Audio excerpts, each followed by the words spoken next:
There have obviously been a number of crises that the country has been facing over the past several days, with the hurricane, with the port strike, with the situation in the Middle East. Can you talk about how your vice president, who is running for the presidency, has worked on these crises and what role she has played over the past several days?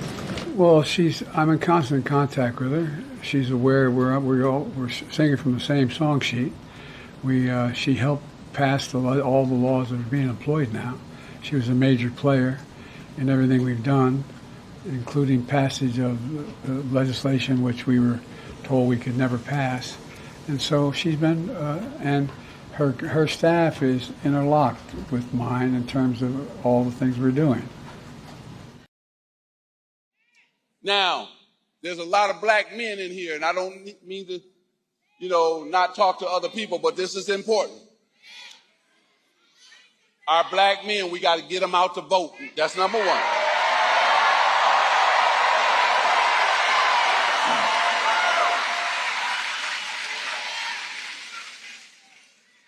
Kamala's opponent promised a lot of things last time to the black community that he did not deliver on. And we got to make sure we help black men understand that.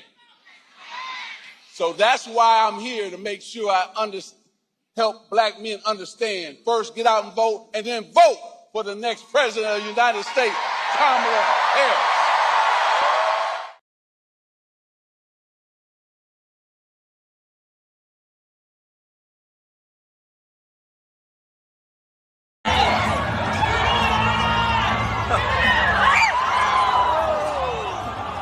Lead us not into temptation, but deliver us.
the hour they knock the slick blaster. Dick dastardly, a monthly with sick laughter. A gunfight and they come to cut the mix master ice.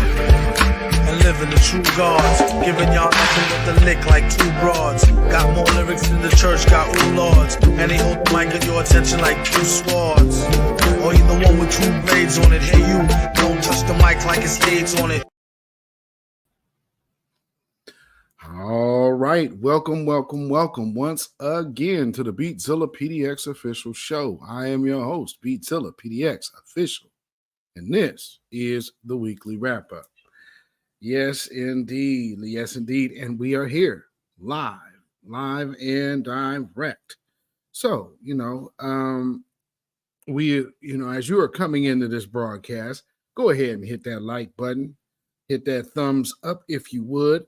Share this out on your social media. Also, subscribe to this channel if you have not already done so. And if you are watching this on X, make sure you get over to the YouTube channel right now, beatzillapdx official, right here on YouTube. And come in and subscribe. Hit that notification bell. Hit the word all. That way you'll be notified anytime this channel goes live or a video is uploaded or premieres.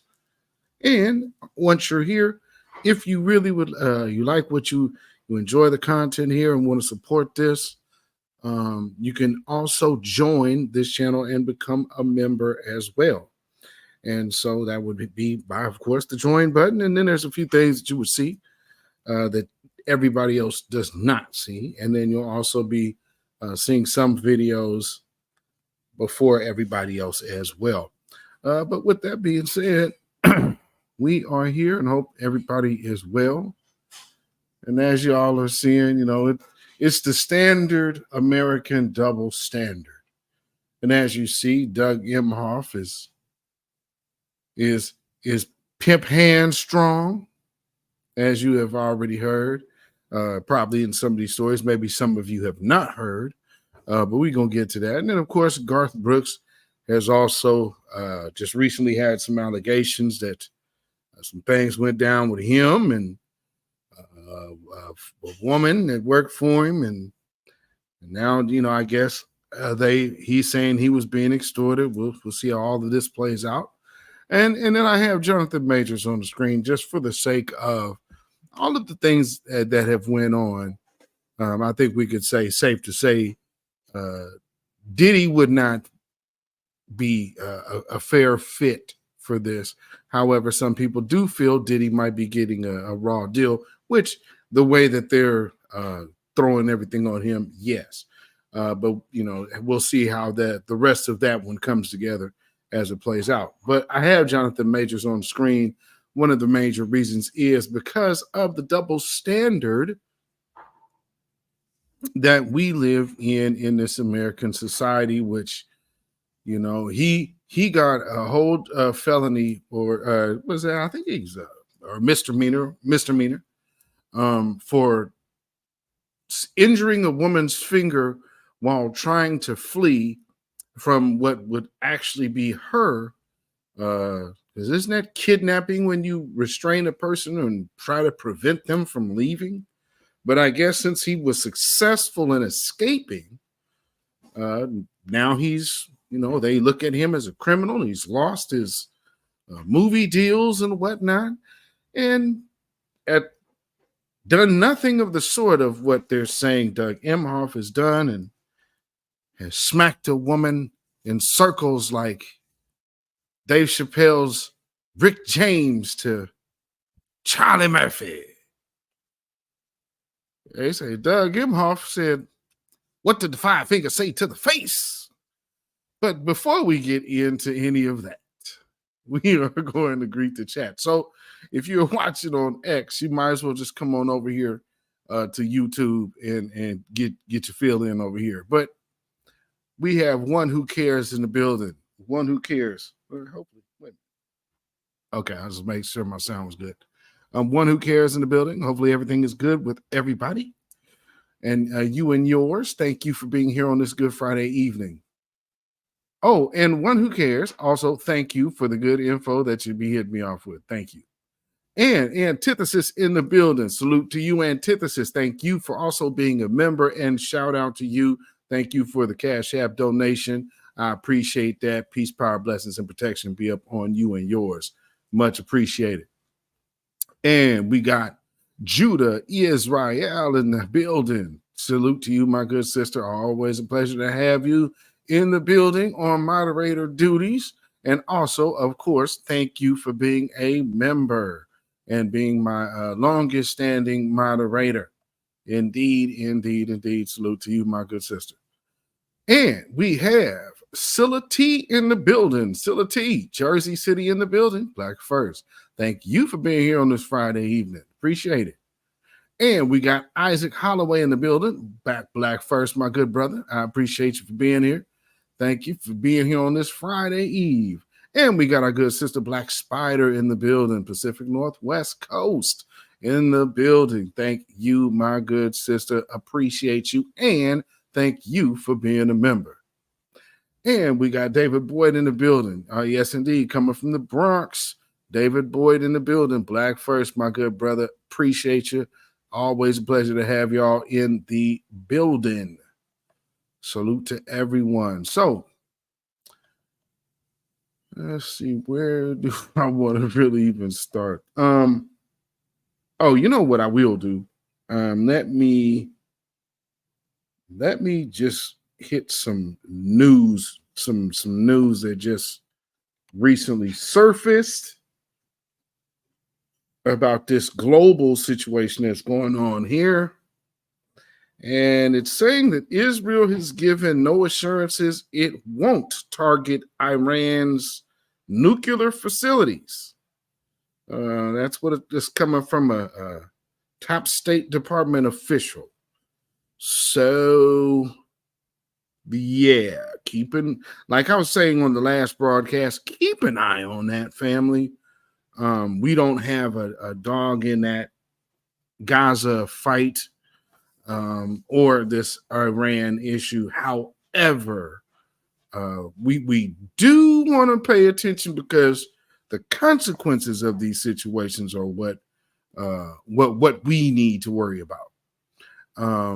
Because they're trying to reinstill drafts and stuff like that. I'm not even sure if they got that done or what. But with that being said, let's keep an eye on that. Let's see who else. Oh, yes, indeed. Yes, indeed. Mary in the building. Shalom. Yes, indeed. Oh, Black First, North Carolina in the building. I didn't realize you was from North Carolina. Salute to you. Thank you for being here on this Good Friday evening. You could have been anywhere else. Y'all on the East Coast, I appreciate y'all for being up this late and rocking. And we got Lynette Williams in the building, Montgomery, Alabama. Yes, indeed. Salute to you, my good sister. Thank you for being here. And we got Lady Effa in the building, Black First. Yes, indeed. I appreciate you for being here as well, my good Midwest sister, and thank you for being a member. So there was also, where is that? There's something else that happened too. Yeah, I think is there something else I wanted to mention before I get into what we're talking about? Maybe I don't. Let me see. Oh, that was the other thing. Bear with me 1 second while I find that. Now I have bookmarks all over the place. Oh, okay. So here's the other little tasty tidbit of news, unrelated, of course, to whatever we're talking to. So that's why I like to get these little tidbits out of the way. Breaking news that happened just earlier this afternoon.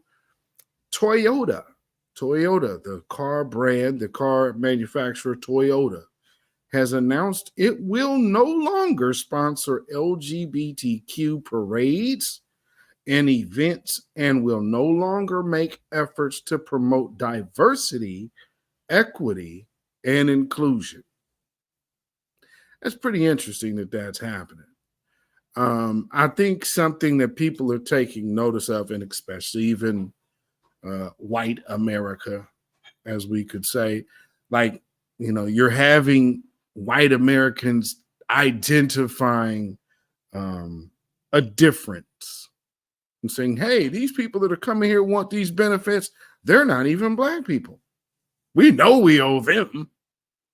That's the thing. When you have white folks telling the world that they know they owe black folks, that lets you know that this illegal alien issue is breaking their backs. That's the evidence right there that this thing right here is breaking their backs. Night Rider in the building. Salute to you. Thank you for being here. Appreciate you. And we got Dominique Devereaux in the building. Thank you for being here as well. Appreciate it. And let me see here. Okay, so as y'all are coming in, yeah, we all been here, getting in here kind of heavy this evening. So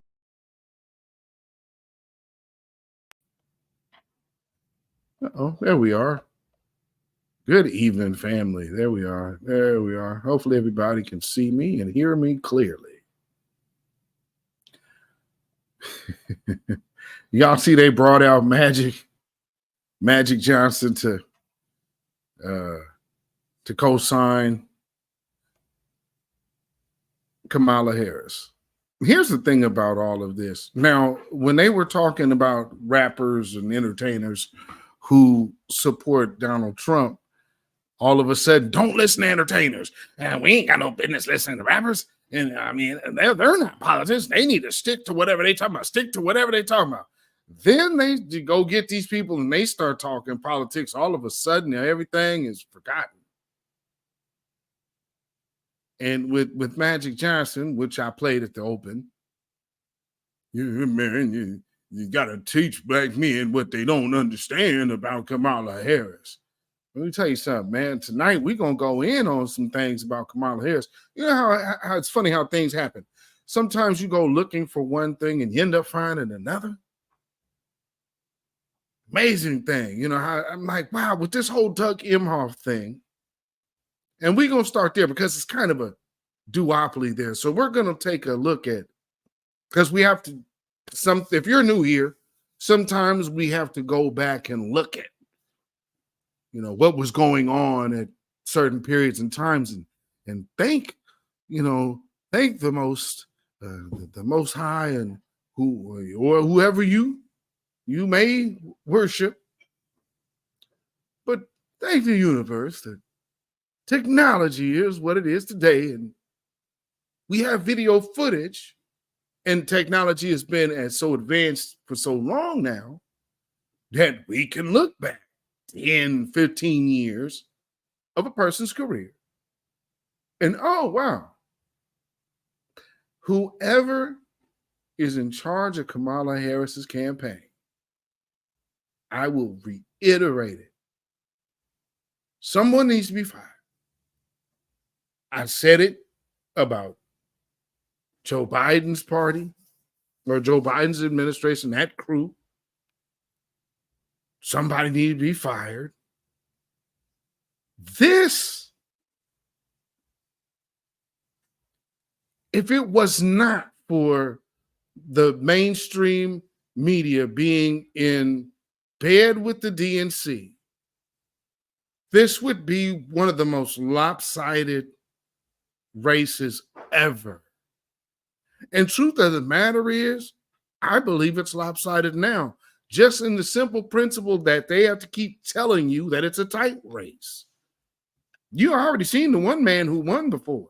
This is a woman who's won nothing. So the only thing that you can do is lie. Because one thing that she's proven when it came down to the big main stage, she a bona fide loser.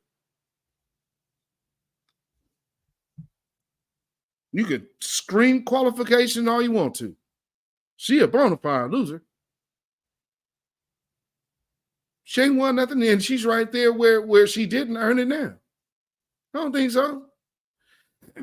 Now, if y'all on my X page, y'all understand I asked a question also earlier today about pan-Africanism. And there's a few Pan-Africanists that are upset right now. I want y'all to look at a few things about them because, see, all of this is relative down to Doug Emhoff, the double standard, and all of this, and the people who protect these folks. Because, see, I don't know when in recent history, with all of the misogyny and patriarchy talk and toxic masculinity, that a man could bitch slap a woman in 2012, the same year that their future spouse was giving a speech at the DNC.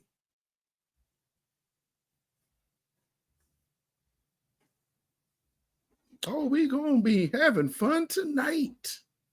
So, like I'm saying, there's no cancel anything right now.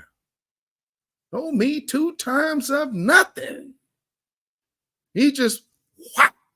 She said, they say she spun in a 360. Jonathan Majors got to be looking at this like, wow. Really? I'm trying to run away. He over here going iceberg slim on the broad, and now the rest of the world, really? Oh, y'all black feminists is cool with this? Man, well, I guess because it ain't a black man. Man, Times is telling, see, what Cat Williams said at the beginning of this year was very true. This is the year of exposure. So Pan-Africanists only pop out when it's time to interfere with the black agenda for political gains. So here when we were dealing with the Pan-Africanists during the midterms, here we are for presidential. Here they are again. FBA is a cult. FBA is this. FBA is a group. FBA is that. I rock with black people. I don't rock with FBA. That sounds silly. We all need to be unified and love one another, but I hate those FBAs. The ridiculousness of the Nate. This is how people say it's okay because this is what I like, and then when I don't like this, then I'm a vilified. But it doesn't really make sense to say we all need to be unified, but you hate foundational Black Americans, as to say foundational Black Americans are different than Black Americans. That right there is where tethers go wrong. And this is where the attachment to the white system of the control. But so their mind is conditioned to where, well, you guys obviously must want to be like the white man. Their mind is so consumed because they're colonized. They can't perceive we doing our own thing without whatever they're talking about. They can't conceive it. So to them, everything that we do, oh man, we must be trying to get with the white man and act like that's a sign of a tether, though. Bona fide sign of a tether. Man, we sound like the white man, and you must want to be like the white man. Where the hell are you from? And where's your family from? We want to be like what? I mean, see, they don't have, see, we, those of us who have family roots from the South and the country, talking that type of weak type mess might get you slapped around some folk, especially the older generation. Here's the other thing, like these new wave people who think you can, like, we look at this person, y'all look like them. No, we don't. And we had folks in our family lineage, they didn't need no DNA test. Go take that baby by grandma's house. Take that baby by great grandma's house if you still got one of them around. Let her take a look at that kid and see who they belong to. These are things of our culture, though. So, like I said, around these times, here they come. Man, you guys are so divisive. Oh, I'm not a foreigner. I'm FBA too. I'm from Kansas. I'm foundational Black American. I'm from Indiana. Oh, convenient. You from where the Jackson's from, but you understand a lot of them folks in Indiana also migrated from the South. So probably you would be saying your folks is from somewhere down there. Because I can say I'm from Portland, Oregon. My family is from Arkansas, in Arkansas now. So again, we know where our lineages are. Some of us have the paperwork and the photos and all of this. Man, please. These folks come over here. That's how you know they tethers. And you had to have been here like within the 2000s, because there's so much about our history and culture, even from like the 70s and 80s, that these new wave Pan-African nuts don't even have a clue on. So that's why they get out here and start talking crazy about Black. And some of these folks ain't even in the damn country. I don't get it. Man, you guys just hate immigrants and this. Shut up. We don't hate nobody because we don't have enough time to hate. Here's the thing that y'all have to understand. And for any angry tether that is watching right now, especially on X, let me let you understand something.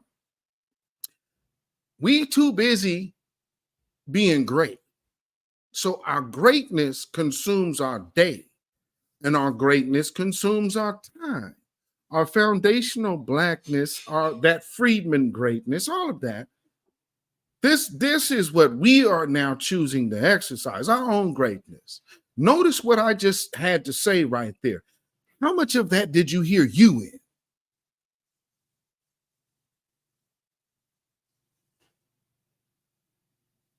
Did you hear yourself at all? Oh, you hating on this? I didn't hate on anyone. See, what we're focusing on is us. We're just closed until further notice. The borders have been shut off for a few years now, and you've been whining about it ever since. But here's the thing that everybody should understand. Look at Pan-Africanists. Do they ever really go hard at white supremacy? They sit up here and they spend more time screaming on foundational Black Americans. You go down their timeline and then they'll tell us how much we're agents of white supremacy because we're promoting division. And I'm going to just say it like this, because we're on both of them, and I know YouTube is probably not going to monetize this video. Y'all sound like bitches. Oh, and so, guys, we on X too, so let's get it in. Y'all sound like bitches. Straight up. Because what y'all doing right now is, man, all of this hating, talking. You ain't never heard when we come about what was done to us, we present it in a manner to, this is our demand. You're coming to us, why y'all hating? Why y'all so xenophobic? We ain't thinking about you. And I guess that's your problem, because you can't understand, damn, why are those people so busy in their own greatness that they don't really pay me no mind until I'm going over there to go mess with them? Here's the problem, I guess. One of the things you guys have an issue with. You can't understand why we are holding court. It's because we're not fake. And some of us literally got maroon blood in us.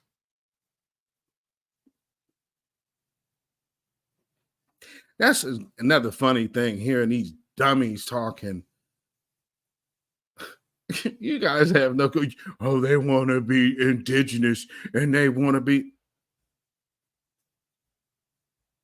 People who did this again let you know people who got their information and education from white folk. They're not of our lineage.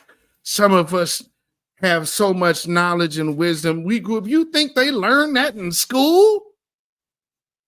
What's wrong with you, Tethers? No, that's not what this government allows.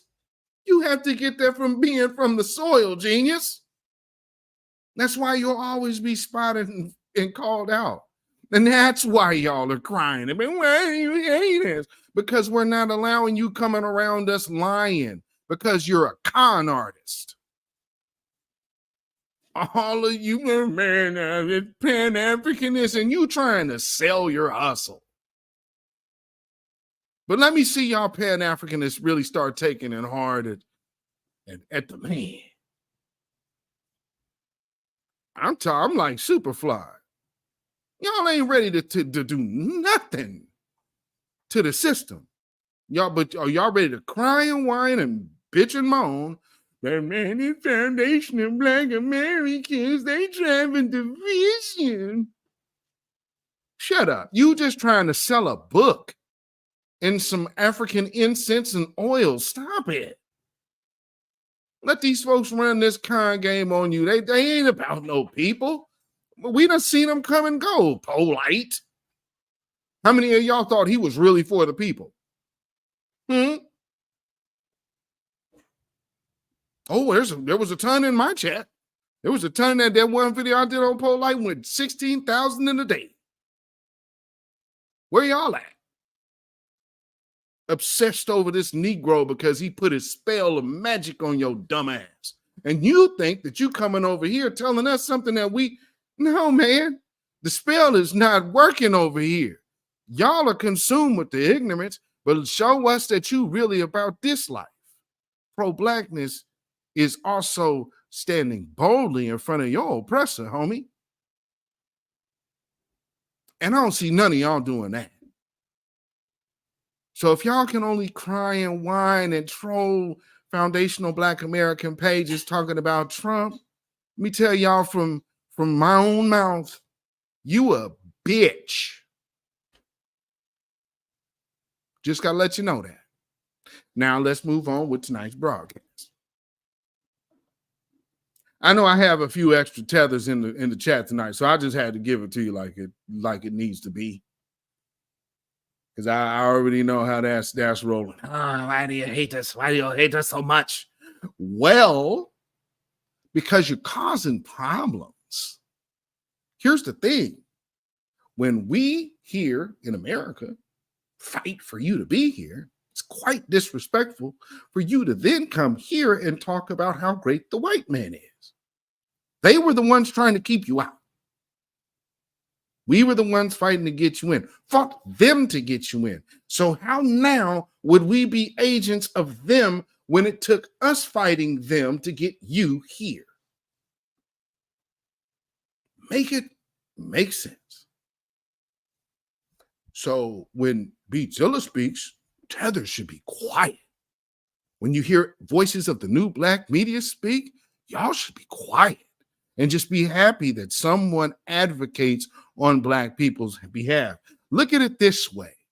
This is the Black trickle-down theory.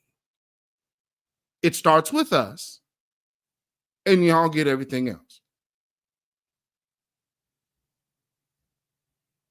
Since the meek shall inherit the earth, I think the meek that was sitting here in 400 years, look at the place that these lowly slaves could build that you fled your homeland to come here.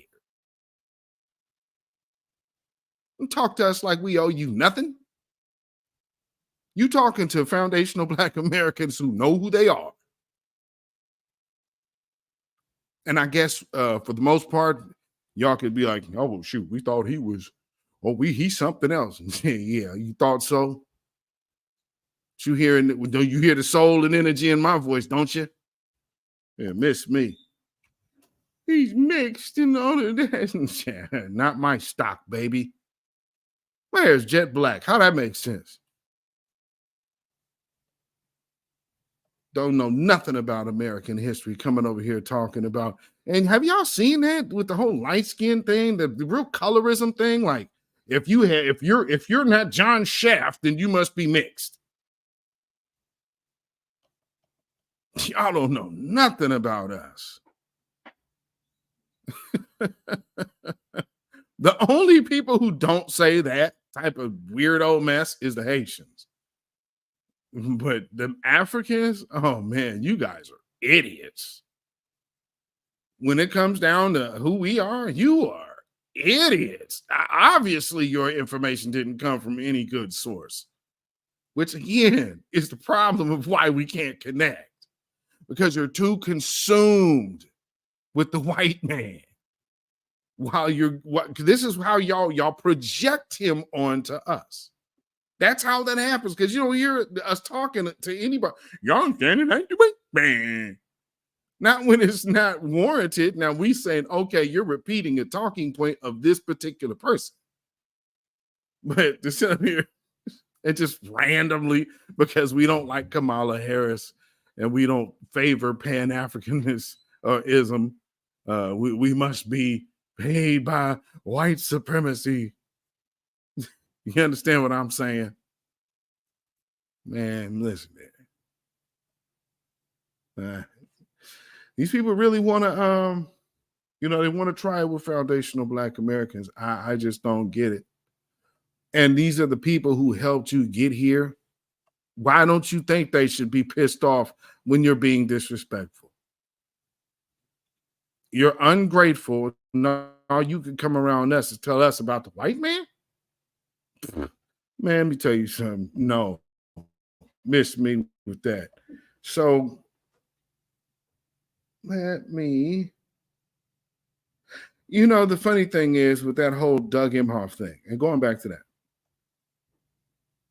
I know I went off on the tethers, but again, I know they're watching. So I know tethers have a short attention span, and this isn't a space so they can't just come into the room and hit us for the mic and then come up there and do a bunch of tether Congo babble. You know what I'm saying? But let me show y'all something. Like, before I play this little Doug piece, let me show you something. Because y'all ain't talking about immigrants. This is how you know a lot of these people that are coming here are illegal.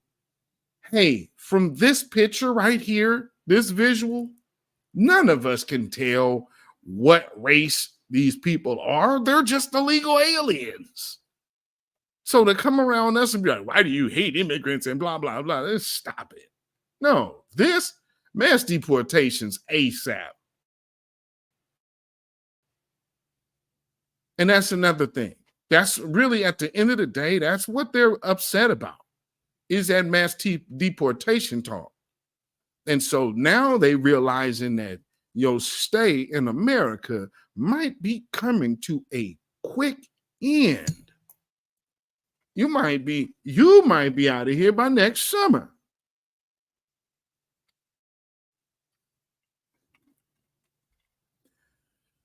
Because here's the alternative.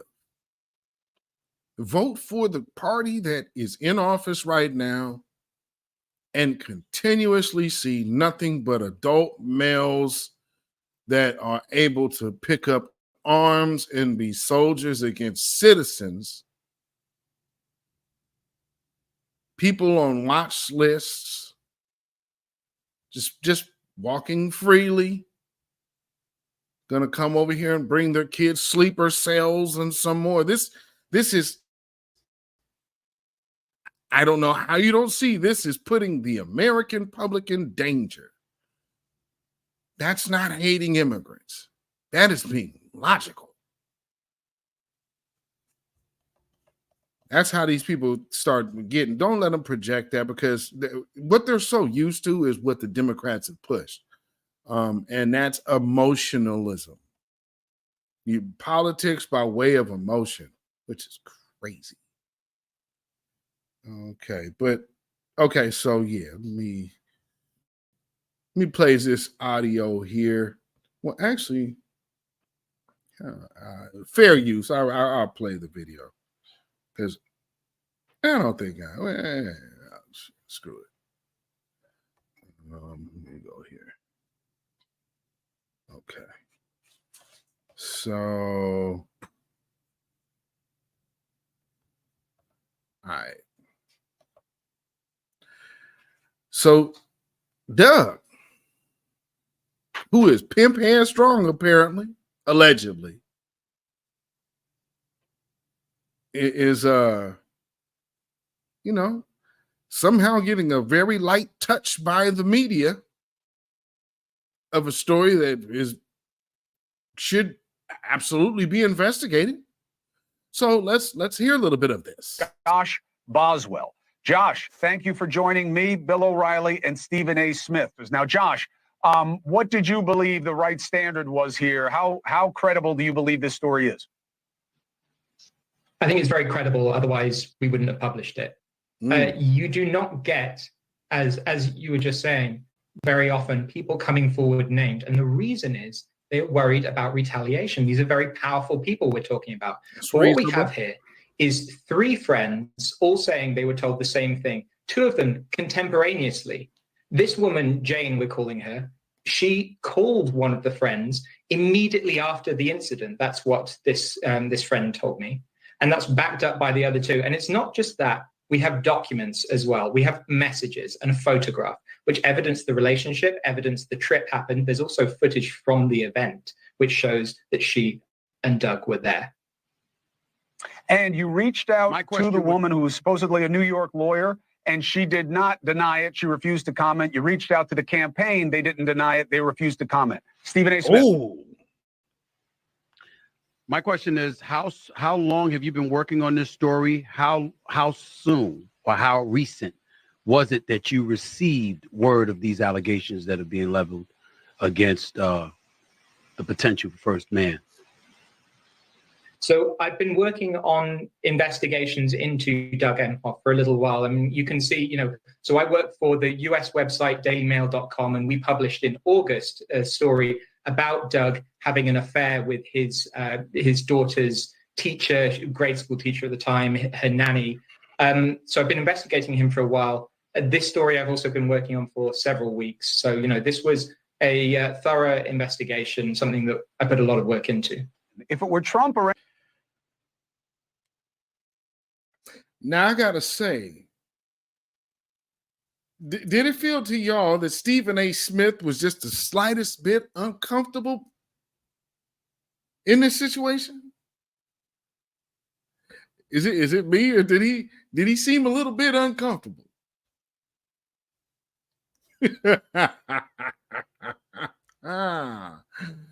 I think he's a little uncomfortable. For anyone related to him, it would be on every TV show that is on right now. And that's why I think in the interest of fairness, you should look at it. I don't blame you for bringing up the story, because in fairness to absolutely true, if this were him, it would be all over the place. It would be printed. It would be publicized everywhere. We also have to take into account all the time. It is a story because in fairness to Donald Trump, which is not something you hear me or most people say all the time, it is absolutely true. If this were him, it would be all over the place. It would be printed. It would be publicized everywhere. We also have to take into account 2018, when then Senator Kamala Harris, obviously when the whole Brett Kavanaugh situation, not as far back as 2018, but when Brett Kavanaugh was obviously running for the Supreme Court, I think it was around that time actually. And I remember her wearing all black and saying she was wearing all black. And I wore black today in support of all survivors of sexual assault or abuse. And it was a hashtag believe survivors, etc. Ain't that interesting? And just notice because again, all of the people that's part of that ilk, they are all Democrats. Are we watching Democrat hypocrisy? Oh, there's just something on your post about against Kamala. If it's not about reparations, it's against Kamala. Well, it was against Biden before that. But there's no Trump promotion there. Matter of fact, you've seen posts from 2 different independent candidates and Marcel Dixon.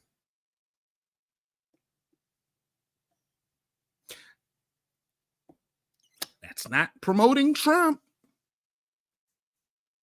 Just being fair, though. And then also calling out. See, what people with tethers don't understand, posing as us is very disrespectful. And this is what I want to keep harping on, because a lot of y'all have moved the goalpost. Kamala Harris has absolutely repeatedly posed as one of us. We're going to get to that too. But first, let's finish Doug off, because for all of y'all K-hivers, stick around.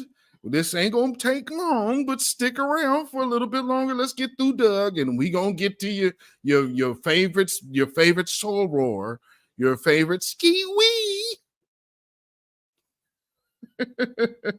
So just hold tight. Et cetera, et cetera. And so when you do something like that, it's going to be politicized. And if people believe you've politicized it, the second they get an opportunity to politicize something against you or unfavorable to you, they are going to pounce on that. You are not going to hear anything That's smart. From Me Too, Time's Up, or any of them at all. Nothing. But if it were a... He's right. And this is the problem. Because where is everybody that had jokes on Diddy? D.L. Hughley, Ricky Smiley. Ain't nobody really looking for jokes from Steve Harvey. That nigga ain't funny. But I mean, Steve Harvey.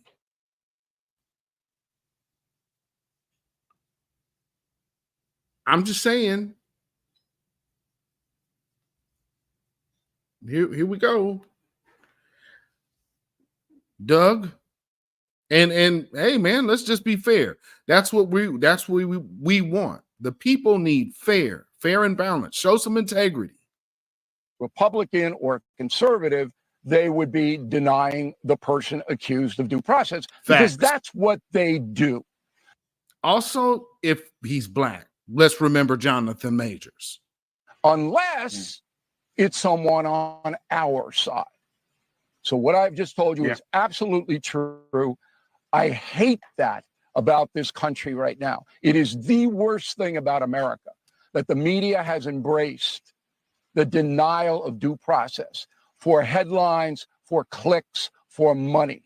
It is disgraceful. I will openly confess, I would absolutely positively love to disagree with Bill O'Reilly. I cannot.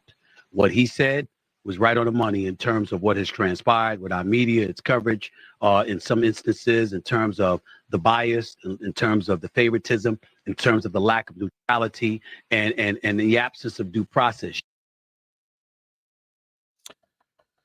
Absence of due process. I mean, you have videos coming out of these are supposed to be mainstream media sources, and they are lacking integrity over and over and over again. But yet you come around us, foundational Black Americans, the new Black media, these voices here, the grassroots. This is who you come around and you think you're going to talk to us as if we don't know the truth. If we didn't know the truth, this conversation would not be mainstream.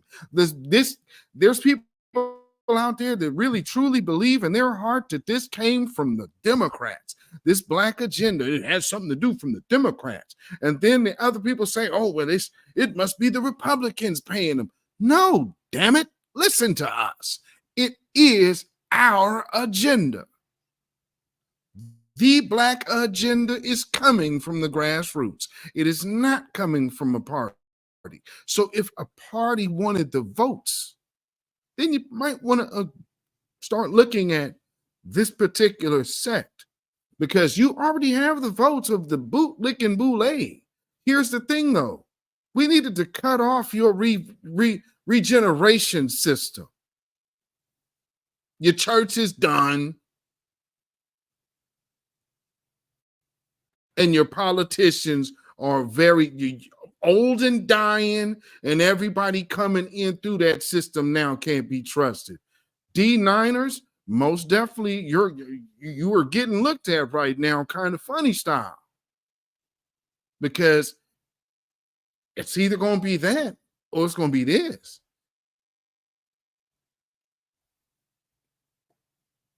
Because, see, you cannot be on code with your oath. I would like to see or hear from a person telling me that I'm wrong. Can you be on code with your oath? I don't believe you can. I don't believe that's possible. You understand what I'm saying? We got MD Williams in the building. What's going on, brother? Yes, D. Thank you for being here. Appreciate it. Yeah, get you some of that Black First coffee. And we got the Church of Black Power in the building. Yes, indeed. Peace and Black Power family. Yes, indeed. And thank you for being a member. I appreciate you. And we got Nightbot on duty. Nightbot is in the building on the job. And we got In the Mix Radio here. Yes, indeed, In the Mix Radio. Salute to you for being in the building this evening. And I see somebody else. I think I saw our brother. Yes, I did. Dark-skinned brother in the building. What's going on? Salute to you, my good brother. And, of course, thank you for being a moderator and all the things you do and being a member as well. Appreciate you. And Afro Troop TV in the building as well. Salute to you. Thank you for being here. And, all right. Okay, so we're going to take it a blast from the pizzazz. So at the same time that they're saying Doug Emhoff was laying smacks down, you understand me? Y'all hold on 1 second, family, real quick. One second.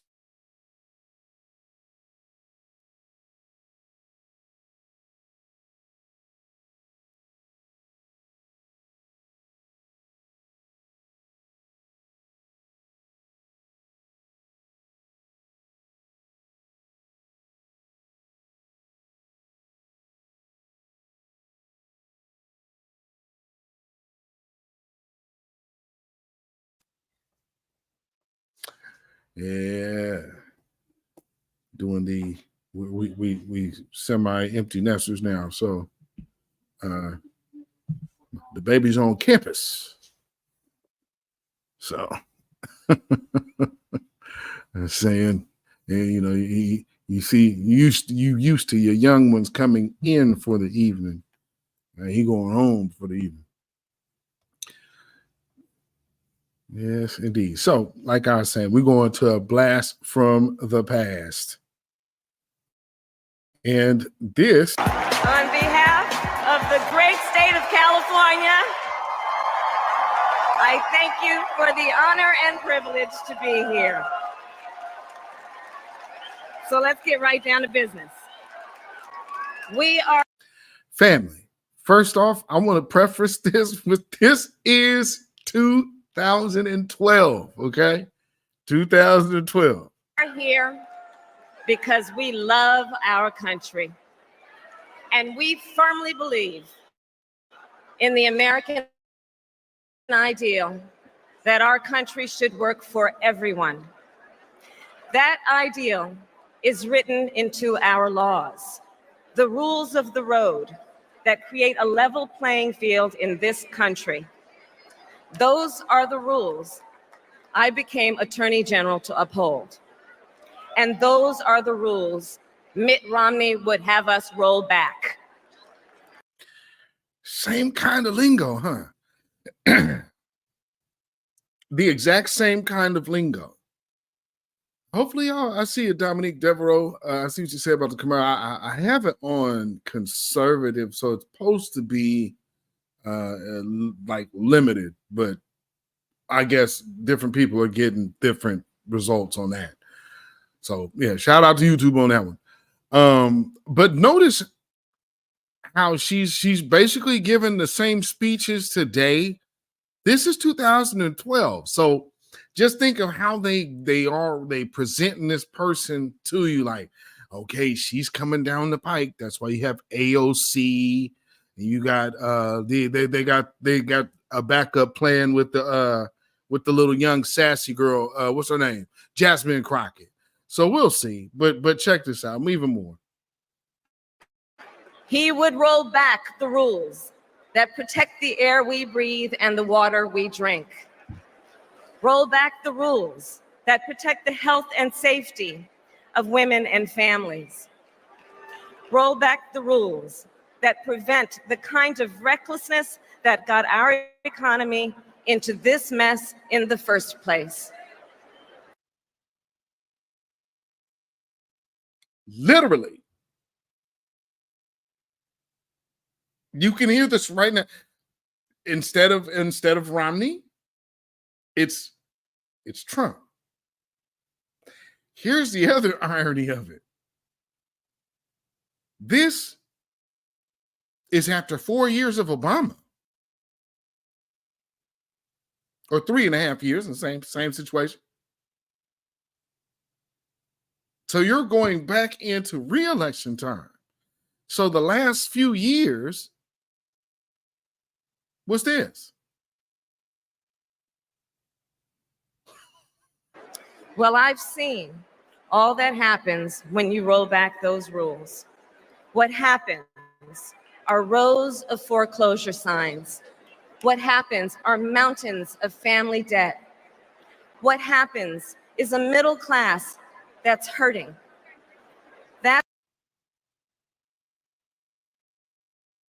You know what else happened in this time frame?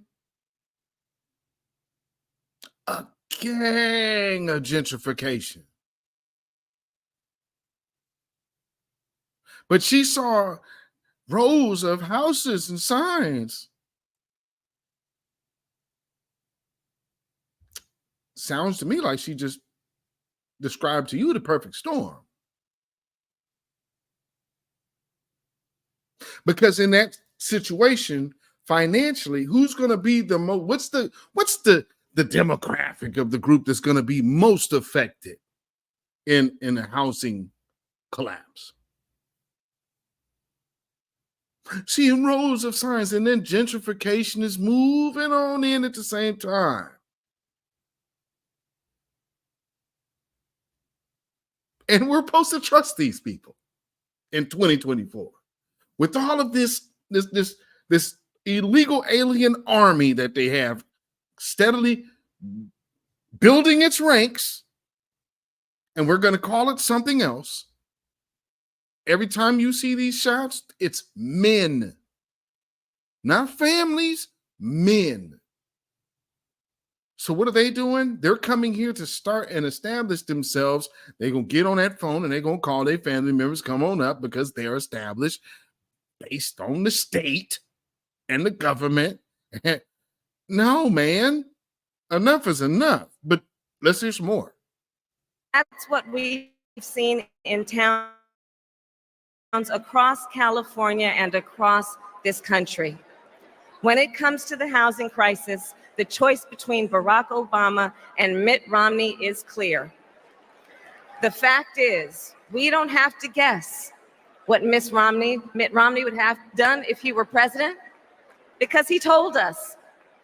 He said we should let foreclosures, and I quote, hit the bottom, so the market could, I quote, run its course.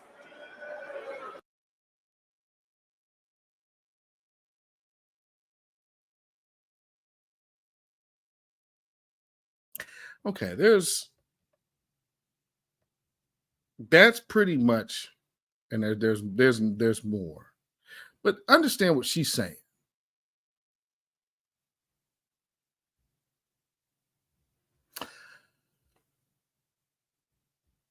She's actually telling you something that ended up she ended up being dead wrong. What a coincidence. So this is, I mean, you kind of hear out of her own mouth her thinking of how these find it. He said it should bottom. Yeah, it should. It should probably should have versus a bailout. I mean, but let's go back to the banking bailout. What was first? Airlines? No, it was airlines first.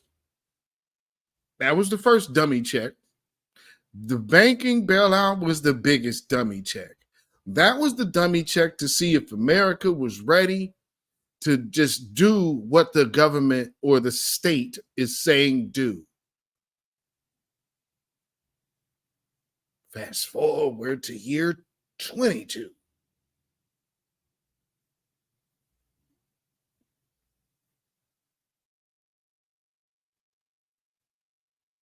Y'all better understand how these folks play. You understand me? You better understand how these people play it. Yes, indeed. Yes, indeed. We next, aka Dark Skin Brother. Thank you for the super sticker. I appreciate it, my good brother. Thank you for the super sticker. Peace, power, blessing, protection be up on you and yours, man. So let me get over here to this, because she says a little something else that should anybody that's voting for her now, I want to know how her positions have changed.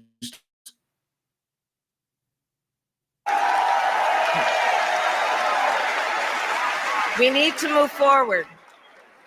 President Obama will fight for working families. He will fight to level the economic playing field and fight to give every American the same fair shot my family had. I remember when my mother, Kamala Harris, bought our first home. I was 13. She was so proud. And my sister and I were so excited. Millions of families and millions of Americans know that feeling of walking through the front door of their own home for the first time, the feeling of reaching for opportunity and finding it. That's the choice in this election. It's a choice between an America where opportunity is open to everyone, where everyone plays by the same set of rules, or a philosophy that tilts the playing field to help the wealthiest few. A choice between holding Wall Street accountable or letting it write its own rules. Mitt Romney subscribes to the cynical logic that says the American dream belongs to some of us and not all of us. Well, I'll tell you who the American dream belongs to. It belongs to the student in Sacramento who doesn't have much money, but who goes to bed each night dreaming big dreams. It belongs to the men and women across this country who know it shouldn't be against the law to marry the person you love. It belongs to the immigrants, young and old, who come to this country in search of a better life. That part. Who? Okay, so you hear what she just said. Now she went from telling you the same old story about her mom buying a house and all of this, but she conveniently leaves out that was in Canada. Not to mention she was 12 when they got to Canada, so that means that she was in Canada before they bought that house. If that's true, because he says teenager, so now it's 13. Because she's ramped it up to, I was a teenager. Okay. Now, with that, there was another little piece of little tasty tidbit of information I landed on while looking for this. I'm like, oh, wow. And yeah, she's pro LGBTQ. She couldn't really be. They wasn't able to really run on the abortion line as tough as she is now. But you see, that's her main thing now, right? Well, people say that she's. Why are you questioning what she is? She's always identified as Black. In 2018, she was the first Indian American sworn in as to the Senate. I want you to soak this next video in, family. I came across this and I was like, how did y'all still leave this up? I'm amazed that this happened. But nonetheless, fair use. 38-year-old Kamala Harris came out of nowhere and was swept into office as San Francisco's district attorney. And as she did, she made history. She was the first woman ever to be the city's top prosecutor. And she is the first African-American in such a job ever in the state of California. Whoa. Contraire, mon frere. She's the first.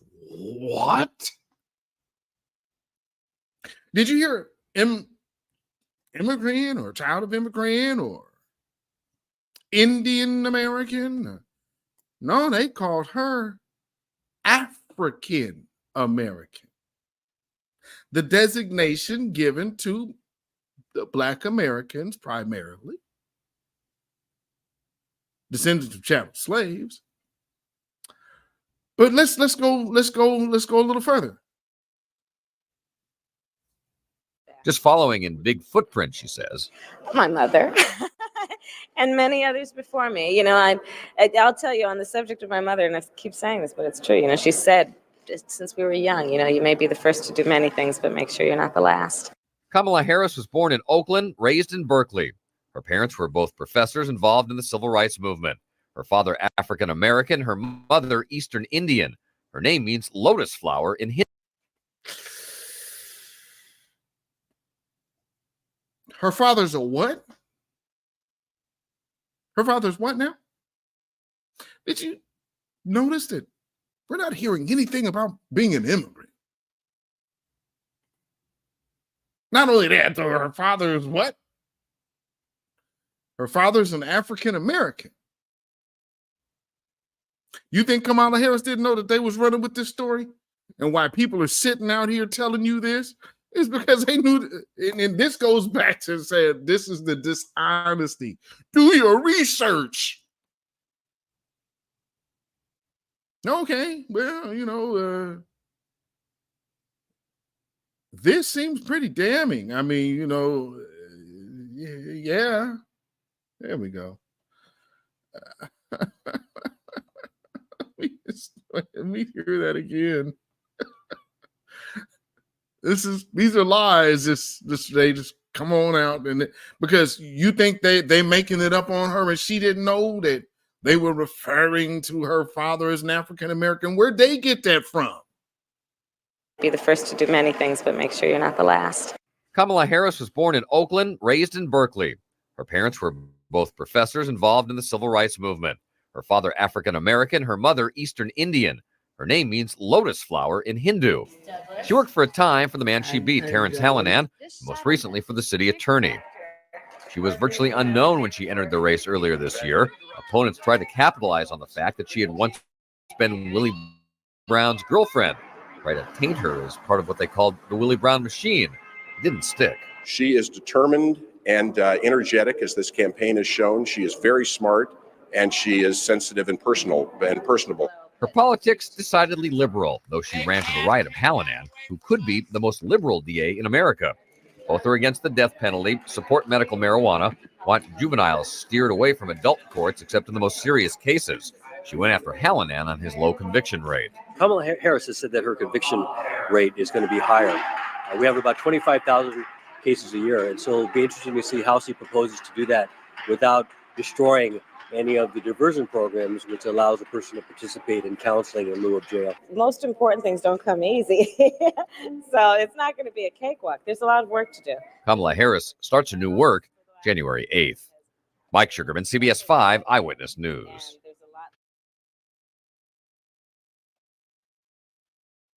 So there you see the cosplaying chameleon Kamala Harris and telling you that her father is an African American. Well, we know that's not true. Another thing that they tell you is that, well, Kamala,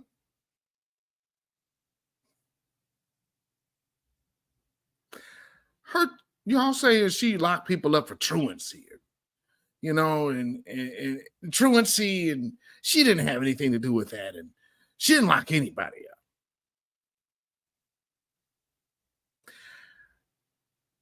I would have to just, again, look at the time and say, well, what was she running on that got her elected? Let's take a listen, because you don't run on your losses and failures, you run on your successes, correct? Just saying. Appeals. There's no difference between my opponent and me on the issue of 3 strikes. But getting back to the earlier point about what we can do and what isn't within the power of the Attorney General. So the question was about recidivism as an example, and then we discussed many other issues. You know, I would suggest that we should not judge the capacity of the office based on how the work has traditionally been done. For example, in San Francisco, I did an analysis of who our homicide victims were, who were under the age of 25 when they were killed. And I learned that 94% of them were high school dropouts. Perhaps untraditional for me to ask the question, but I did. I got the answer. And so I went over to the school district and learned that we have a very serious problem of elementary school truancy. Elementary school students missing 60, 70, 80 days of a 180-day school year. So it wasn't the traditional role of the DA, but I partnered with our school district. And we created a truancy court and a truancy initiative that over the course of the last 4 years has improved attendance rates by 30% for these children. Why did I do that work? Perhaps it's not the traditional work, but it's directly connected with public safety and being smart around what we can do to actually achieve the outcome by projecting ahead and being creative and being creative. What she is saying, at best, if there was nobody prosecuted, you're boasting of your numbers by instilling fear in citizens. You took the approach to instill fear.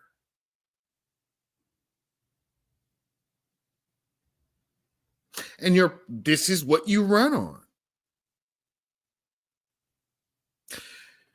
Being top cop. And then you add that into the mix, kind of makes a lot of sense on why they dug her.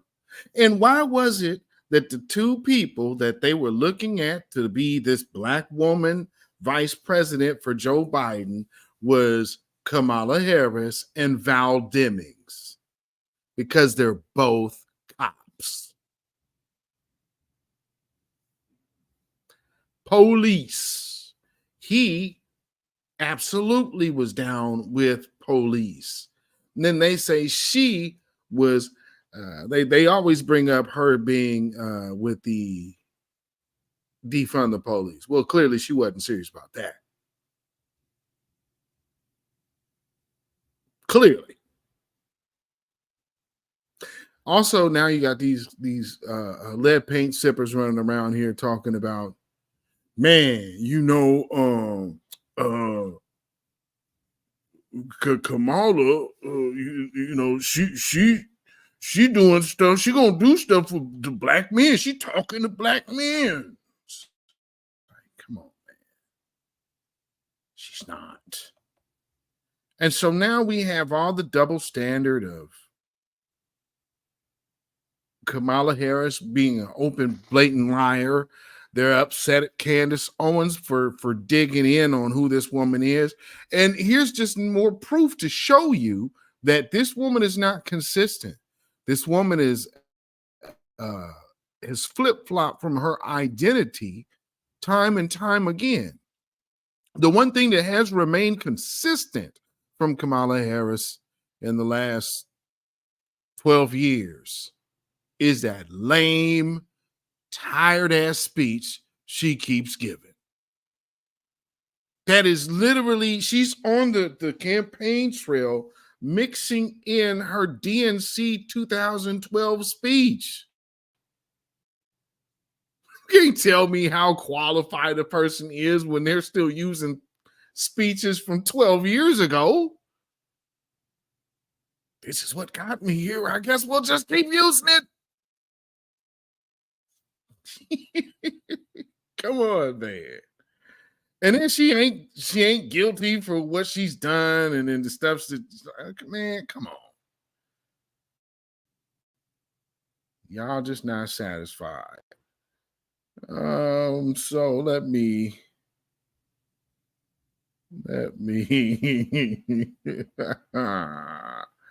let's see where I need to go real quick.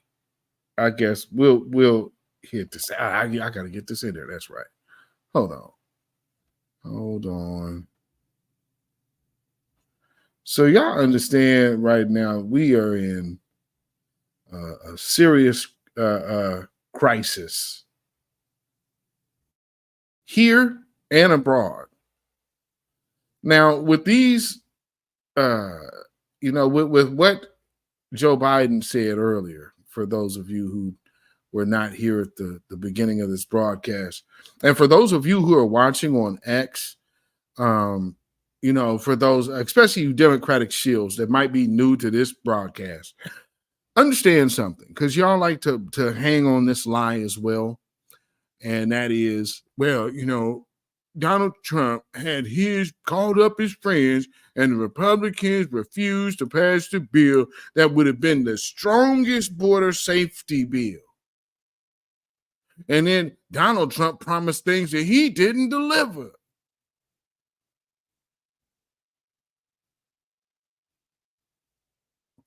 But this is what they did day one.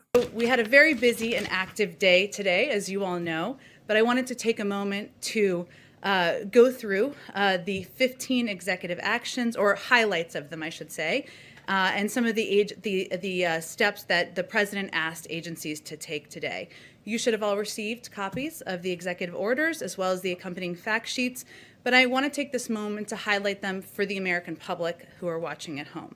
He signed a proclamation effective immediately, halting further funding or construction of the previous administration's border wall and terminating the so-called national emergency used to wastefully divert billions for wall construction. Also today, President Biden sent an immigration bill to Congress. The U.S. Citizenship Act modernizes our immigration system. It provides hardworking people who've enriched our communities and lived here for decades an opportunity to earn citizenship. The president's priority reflected in the bill are to responsibly manage the border, keep families together, grow our economy, address the root causes of migration from Central America, and ensure that America can remain a refuge for those fleeing prosecution. With that, I'd love to take your questions. Zeke, why don't you kick us off?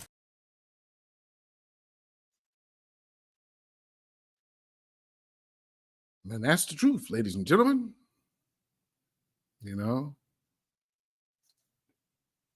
That is the truth.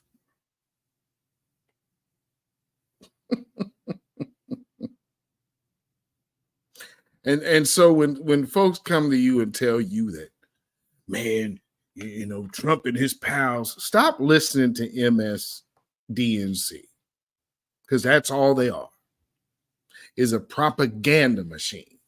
Right now, they're not Me Tooing Garth Brooks. They're not Me Tooing the second man. That just sounds so odd. But Mr. Doug, they're not hemming him up. And I mean, now, when I heard Garth Brooks allegations, I'm like,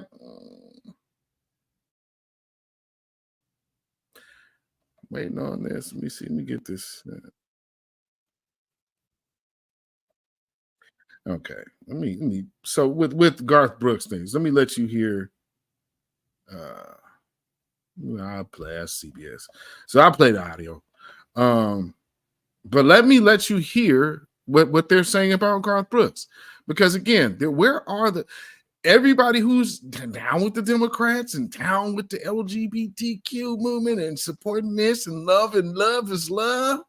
Ain't nobody got to say nothing about these people. I guess it's only when you're promoting masculinity like a Jonathan Majors that this is an issue. But let's hear about this and how CBS softballs it as well. Country music legend Garth Brooks is claiming he was being extorted by a former makeup artist who has accused him of rape. The woman's name has not been revealed. She claims the attack happened 5 years ago in a Los Angeles hotel room. She also says Brooks repeatedly appeared naked in front of her, groped her, and sent her sexually explicit text messages.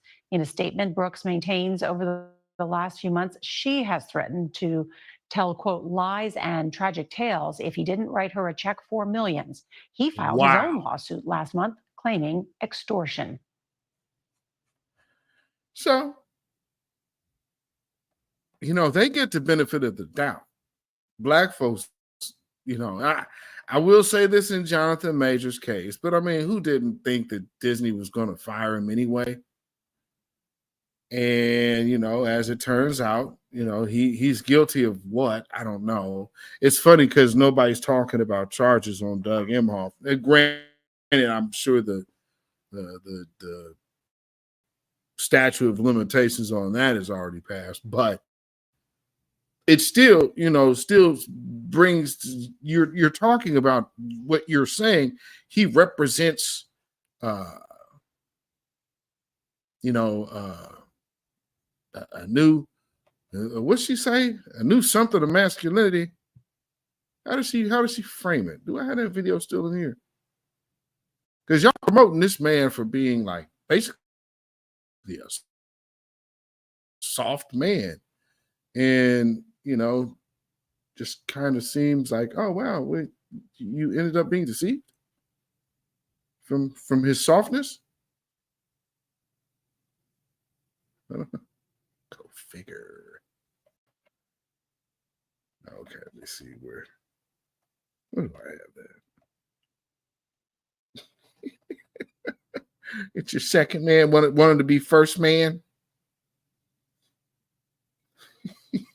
I don't know why that sounds so crazy to me. Maybe it's my misogyny. Where the hell is that? There it is. The Red Witch. That's right. He was with the Red Witch. About your role here is how your role has reshaped the perception of masculinity. And I'm not sure you planned on that, but you are an incredibly supportive spouse. Has that been an evolution for you? And do you think that's part of the role you might play as first gentleman? It's funny. I've started to think a lot about this. I've always been like this. My dad was like this. And to me, it's the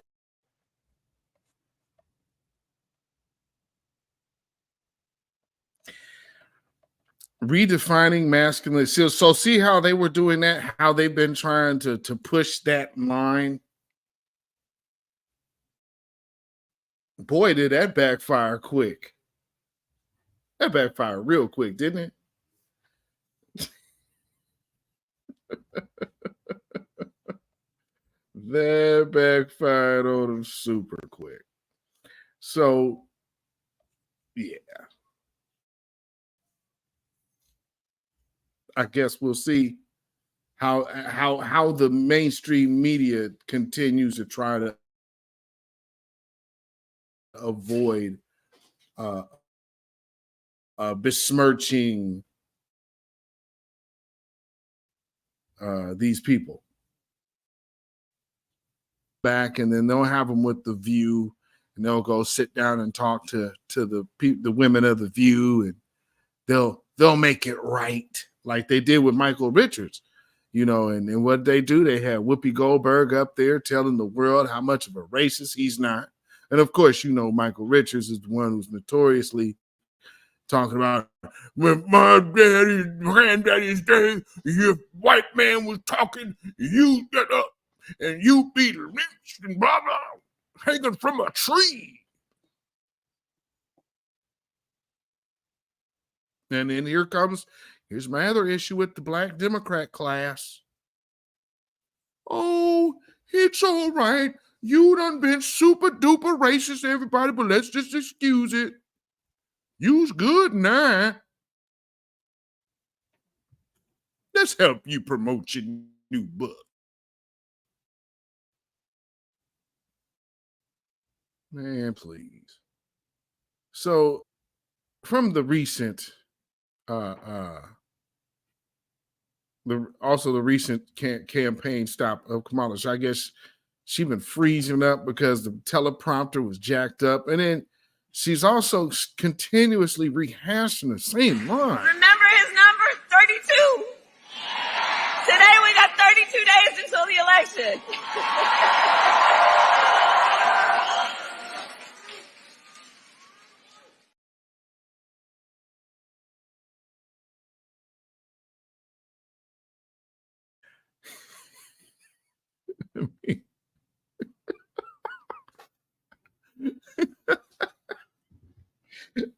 So this is her introducing, I guess, or she was talking about magic or whatnot. But look at how when the teleprompter freezes up, how lost she ends up, and the look on her face is amazing. His number, 32.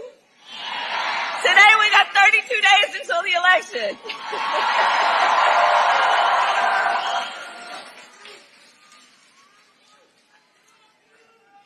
So 32 days.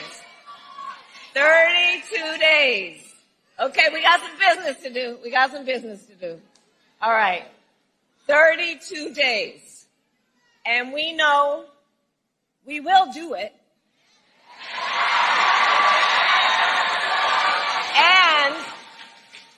And this is going to be a very tight race until the very end.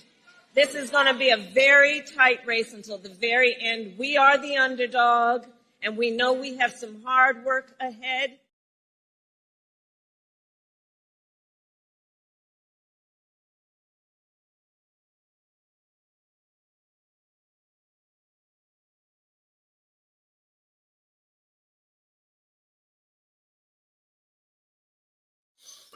She was deer in headlights, boy. Deer in headlights.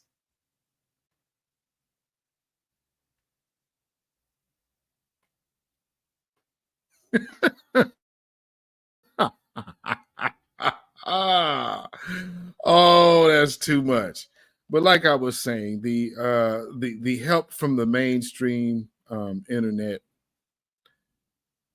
MSDNC, there's been a whistleblower. Is doing enough to help the Harris campaign? I mean, they're doing all they can. Meet Basil Hamden, a writer and producer for MSNBC's weekend show. Now, let me get over here because this dude exposed, I guess, one of them hidden cam things. But something that this cat says, which is very interesting. Hamden says this news network is indistinguishable from the Democratic Party. What you were saying earlier, that the MSNBC aligns too closely with the Democratic Party line. Yeah, so they're often saying the same exact things. The type of people who work in Democratic politics and in the campaign are a lot of the same type of people that would appear on air on MSNBC. It hammers home the point that I'm making, that this news network is indistinguishable from the party. Are they just the Democratic Party's mouthpiece? Exactly. MSNBC is the Democratic Party's mouthpiece. Yes. So is MSNBC just like doing whatever it takes to get Kamala elected? Yes. Even if there are like clear contradictions that would potentially alienate some of the viewers? Yes, but unfortunately... That's bad journalism, right? It is, but unfortunately, they've made their viewers dumber over the years. Fortunately, they're not brainwashing people with racist propaganda like Fox, but particularly post-Trump, from Trump on, they've really narrowed their audience's mind to the point where even when guests go on their show to criticize Democrats, people get mad at the guests. It begs. Yeah, they sure do. And think of where we are with it right now, family, how these folks act. Think of these especially these shield tethers who understand that, their future in America is reliant on us being compliant to benign neglect.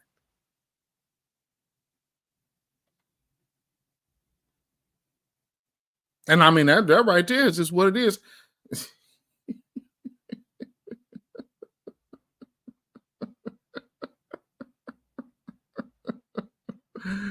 Yeah, got him. He started telling it. Oh, well, yeah, it's like that. Let me see. And this cat here. See, it's stuff like this that's also problematic. At school because of Donald Trump. We got to come out and try to figure out how to turn out in large historic numbers, because we got to keep this troglodyte out of office. Because if he comes in, our babies are going to be in danger. Because remember, those young children are going to grow up with the memory of having to not go to school for the threat of bombs, when she needs to bust him in his mouth. I'm saying it like that because he's dangerous. He's dangerous to particular people. These are very peculiar people that are at. He's dangerous. He's dangerous. Now you got, and they have repeatedly, especially at MSNBC, have made statements about calling for harm on Donald Trump. And it's like, that's not defending Donald Trump. This is a problem when a mainstream media source is a legacy media company is coming out publicly endorsing violence against a presidential candidate. How much more could they be doing something like that against the lowly and the poor? See, people, I know you lead paint sippers, you little short-sighted. So you just love Trump. No, I'm looking at the big picture, and because I'm concerned about my people. So I have to not just look at who this person is and who I'm so emotionally filled by. She gives me so much joy. Not a concern to me. That's not how this works. And this right here is warfare, ladies and gentlemen, and you're getting the truth thanks to a glass of Pinot Noir or Cabernet Sauvignon, something red. That red got him talking, though, didn't it? Do you feel like MSNBC doesn't necessarily tell the truth? I think they do from their perspective. Yeah, they do. But from like an objective standpoint, it's very partisan Democrat. Their problem, and I think they would have a bigger audience. It would be if they were less tied to the Democratic Party itself. Wow. They should be progressive. They should tell the truth from a progressive perspective, but they shouldn't be tied to a political party. how are they currently tied to the Democratic Party? They just are way too cozy with Democratic politicians. How? I can't tell. If you watch an interview with a Democratic politician, they just finish each other's sentences. The anchor and the politician are just in total agreement about everything. Imagine how much more that will play out if these particular people from these networks are moderating a presidential debate. See, here's who loses in a slanted presidential debate and the 3-on-1 type of move. The American people are the ones who are suffering from that, and especially foundational Black Americans. You have Congressional Black Caucus. See, we have supposed Black politicians. The problem is they're doing things counterproductive for the community, for their party, and for their party's donors. Got them Soros over there. All of these people. And what the hell does George Soros and his son want to have their hands in our reparations for? This is why you're seeing so much disruption. What's that other thing? Angie's List or Emily's List? These people are invested at disrupting Black empowerment to try to keep us under, so they can further their agenda. Because every other group's agenda has came off of Black folks' backs. Oh, gay rights is like civil rights. No, the hell it's not. But you know how that got in? By an infiltrator known as Bayard Rustin. And they like to put this rat up as a hero. I've done this broadcast. I've shown y'all the paperwork on that dude. And I believe that the link was in the description of where you can go to the government website, and then you still have like lead paint sippers out here telling you, man, it's on the government's website. They outed him. Straight up. Freedom of Information Act. They outed him. And he was telling on Martin Luther King.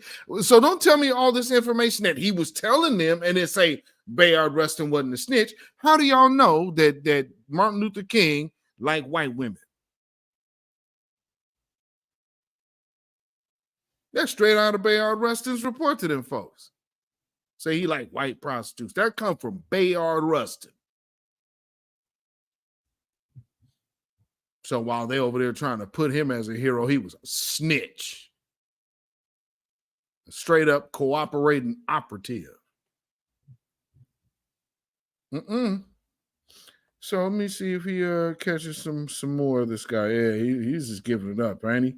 Made their viewers dumber over the years. Doesn't sound like they believe in their product. They've made their viewers dumber over the years. Viewers get mad at the guests or the hosts if the hosts were to criticize Democrats. Because they're so brainwashed Yes. into thinking that the Democratic Party can do no wrong. Not that they can't do any wrong. It's maybe they can do wrong. I just don't want to hear about it. Don't. Is he telling the truth or what?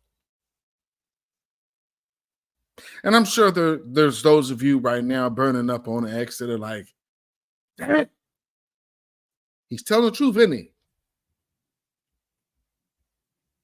Y'all been brainwashed. That blue guy got y'all. That blue God is a demon and is not serving you well. And it's most definitely not going to be able to serve the movement of empowerment at all. You have to be willing to separate yourself from your blue God. Come back over here and come submit yourself to your peoples and be born again. Come from among them and get over here with your folks under some order. Say it out loud, because if you say it out loud, it helps Trump.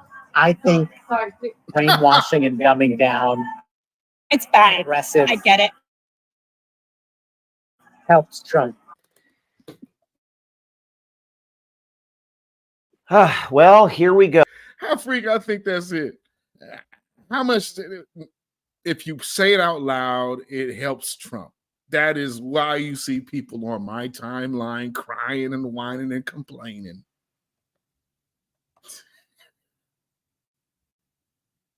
These people are worried. These people are definitely worried. And now we have folks, they're so worried because we are not moving at all from our position. That have y'all noticed something here lately, family? When y'all watching TV, when's the last time that y'all seen a bunch of mixed couples in commercials? Are you now starting to see completely black families in commercials now? Have y'all been noticing that? Because I'm most definitely catching that. I'm like, wait a minute. Oh, they done changed. They done switched up on us. Because for a minute, it was a bunch of mixed couples in all these commercials. Now, I am seeing black families in commercials. Complete black families.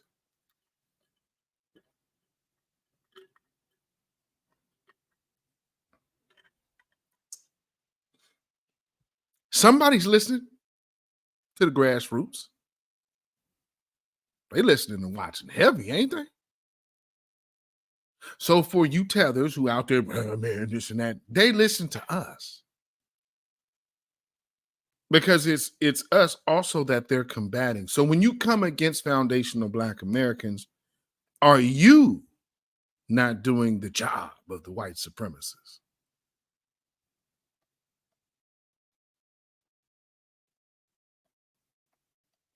Like you so often claim we are. Right? And the funny thing is y'all not sharp enough to know when y'all are being used. They're talking about, well, here, let me just play these two videos. And I'm going to play these two videos in succession so you can fully get your understanding how they use black men, women with black women, and all of that mess. Now you got issues going down here with a real actual disaster, and all of these celebrities are sitting up here nowhere to be freaking found to get the actual American citizen some help. Y'all can sit up here and get this woman what, $40 million in a night, whatever the hell that was. So y'all could do that.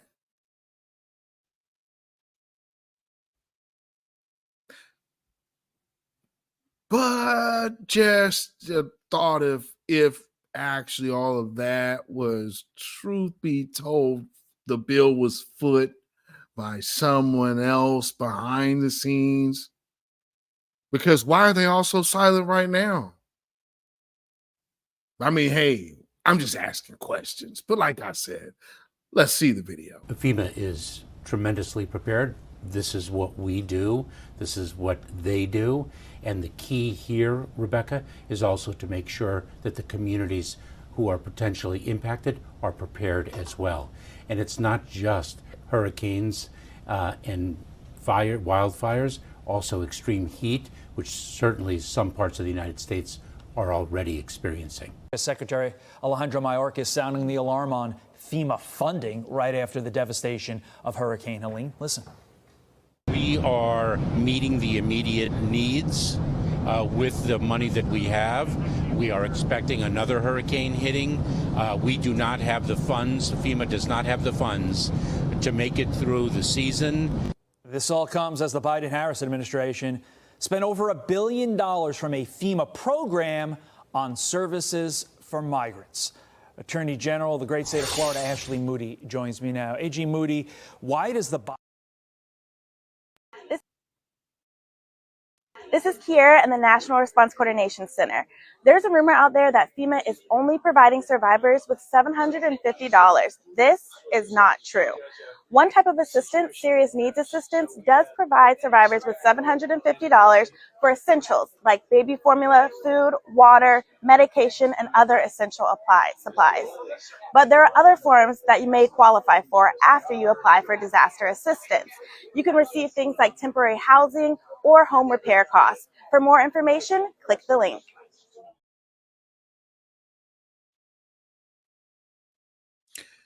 So illegals just got to go ahead and cross the border. But for you, you're going to have to go jump through these hoops and cut through that red tape to get your help. That's basically what you just heard. All these other people they have an app for an illegal alien getting over here. You illegal, just cross the border. Download this app to your phone, and then you can apply for a temporary asylum, and it immediately gives them cover and protection to sit up here and here illegally, and then you'll have MSNBC and NBC, CBS, ABC all telling you these people are here illegally.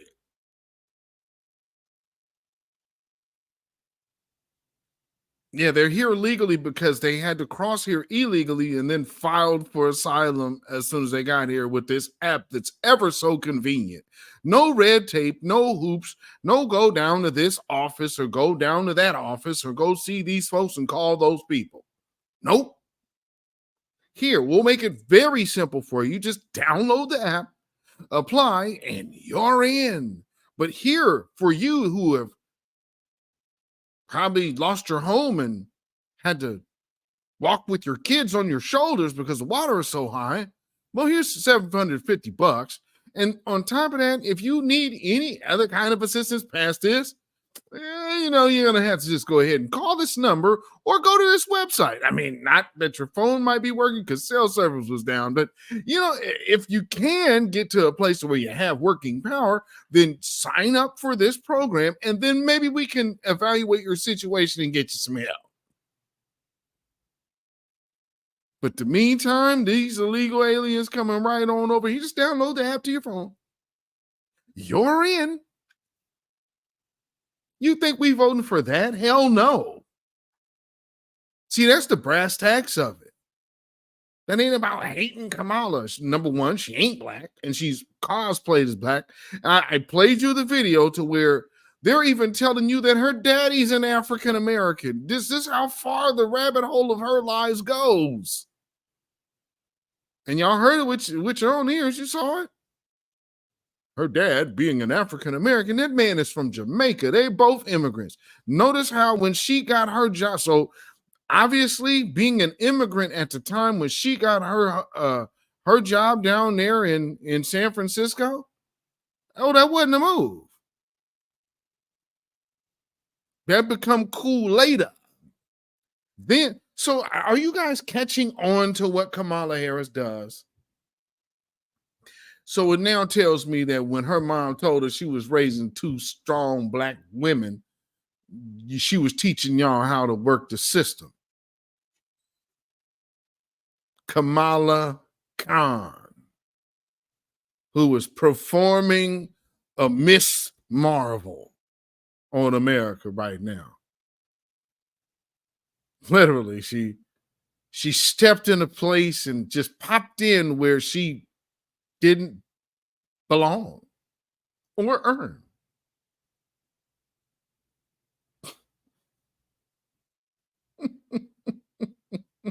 I'm just saying. Kamala Khan, man, you know what I'm saying? Yes, indeed. Sizzler Capleton in the building. Yes, indeed. Yeah, Brother Black Alpha was early too. Smackdown on the notion. Yeah, man, the thing about it is these people have gotten used to getting over on black folks because they controlled what you heard and saw. Now that you can go to a different source, they're even having to admit that this is where you get your news from. They know this. It ain't their system that people are paying attention to. And like Tia to you says, my good sister, like and share and subscribe if you have not already done so, and support. There's the Cash App and PayPal. Thank you so much, my good sister. Tia to you. Yes, indeed. Holding it down in here in this grassroots situation. And we got our good brother, Crew Reality Grand Niggas in the building. What's going on, my good brother? Yes, indeed. Thank you for being here. And thank you for being a member. Black first, good brother. And also DSM Sinister in the building. Salute to you, Eddie Claude's crying ass. No, that's right. Salute to you. Thank you for being here. Yeah, man. So let me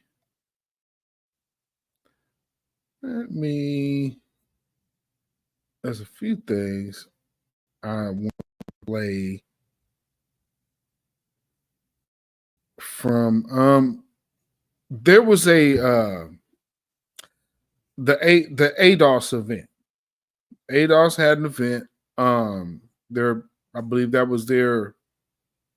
I'm not sure because I of course I do not really keep up with the organization of ADOS. I have no problem with people who identify as ADOS by way of lineage at all. If that's how you identify, because that's the whole point for me. If that's the identifier, I just don't deal with an organization. So that's not going to be my cup of tea. But if that's your thing, but you rocking with this lineage, that's what it's all about. So they had a conference and they had Nina Turner there, and they also had Brother Cornel West. And for those of you who are on X right now who are watching, you might not know Cornel West is a presidential candidate. And unlike all the other presidential candidates, especially the one like yours, Kamala Harris, he actually came and spoke to the Black grassroots, came and spoke to our brother Black Alpha Network. And can't say that anybody else has came and done that.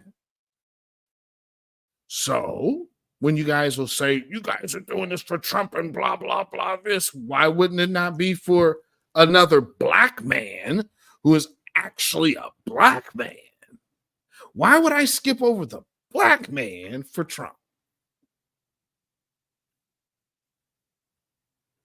Oh, because I wasn't for the fake Black woman, the tan Caucasian Kamala Harris? So I skip over the Black man to now look at Donald Trump.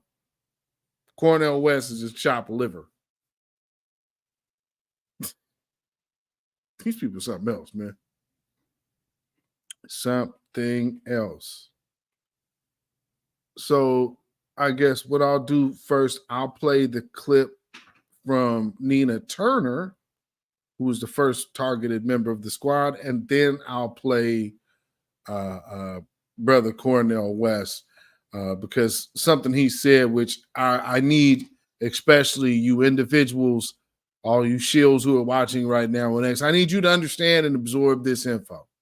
My sisters, I am saying to you that if any party lifts us but leaves our men behind, we don't want it.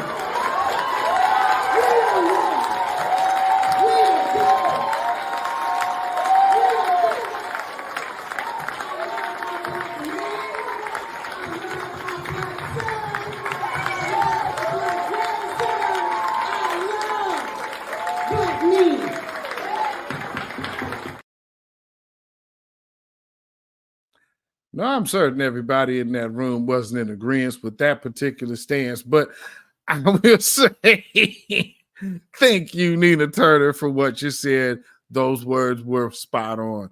If the people that want you don't want your men, then you should not want them. You don't let them divide you, and you don't be the agent of division by picking party over your people. Now, let's hear Brother Cornel West. Without courage, all the other virtues ain't nothing but sounding brass and tinkling cymbal. They're empty, they're vacuous. And as long as you're afraid and scared, then you always will be on somebody's plantation. And one of our challenges these days, we got so many folk on plantations, whatever party it is.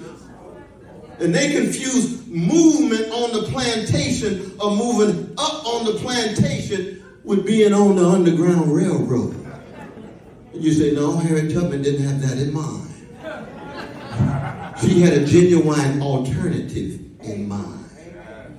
And when you look at the various pharaohs, what you gonna do? Well, the history of black folk and all of our greatness is finding a way out of no way.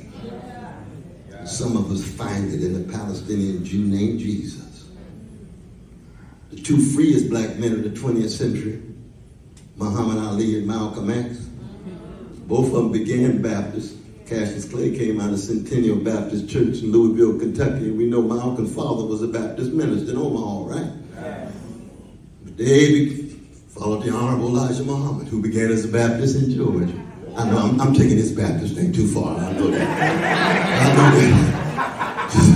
We Baptists didn't produce John Coltrane. He's AMEZ, so I'm coming back on that. I understand that. But the point is this: our churches, our mosques, our families, our networks, our various ways of generating high levels of excellence, be it in athletics, be it in music, be it in medicine, be it in business, politics, or trade union activity, is predicated on a profound self-respect and self-trust and self-confidence. And when you are able to shatter people's self-respect, shatter their self-trust, and shatter their self-confidence, then the niggerization is highly successful.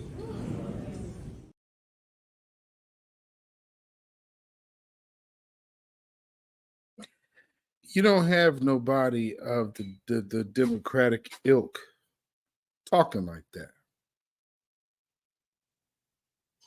And that's why they're stuck on the plantation. That should be very, very abundantly clear. Super clear. And so, understanding we don't move in that fear, or we have made the move, and this is why our narrative is in mainstream discourse. It's because we made a way out of no way. Once again, this Black excellence has risen to the top. New Black media is your true source of information. Certifiably the truth. And just look from the few years ago to now. This is not a fad. Those of us who've been around for much longer than that, who have been out here in these media streets. There's those, I'm just saying, man, it takes time.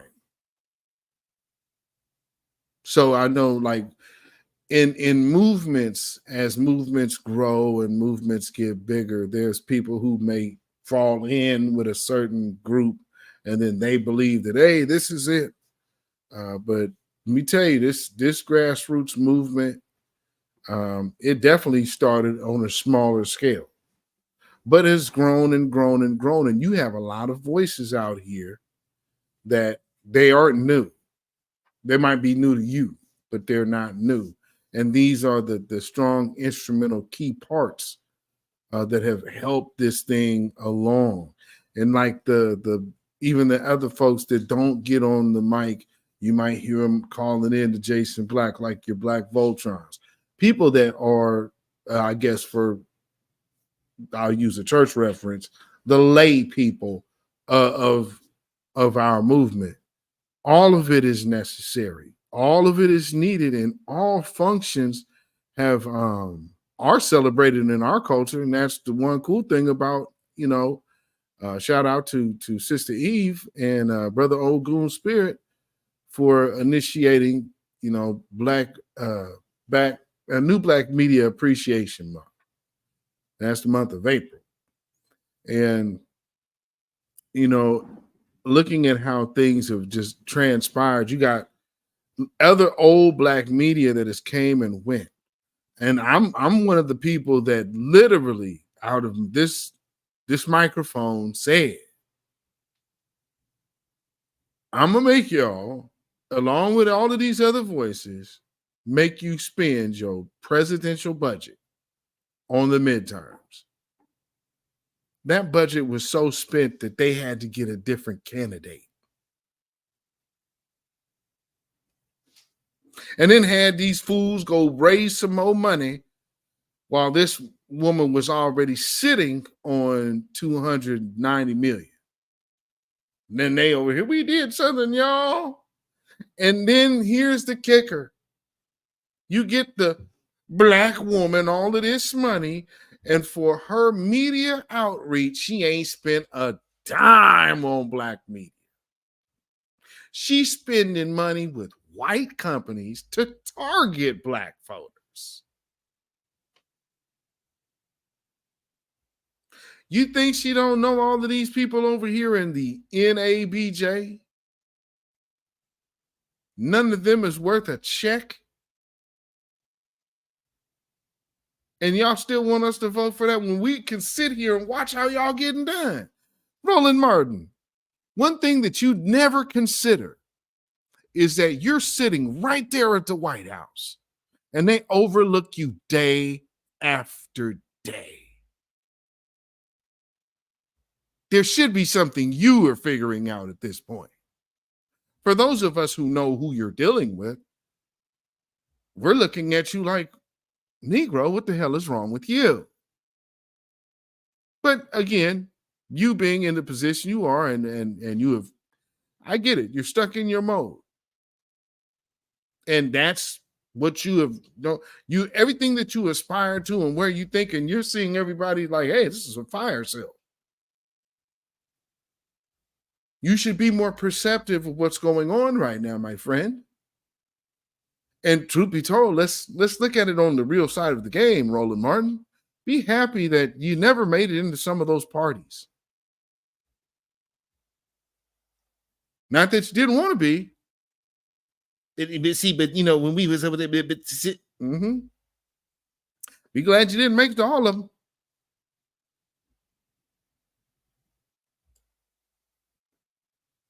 That list is going to be a beast. And, you know, all the black celebrities and personalities, you're going to be the first ones to get cooked.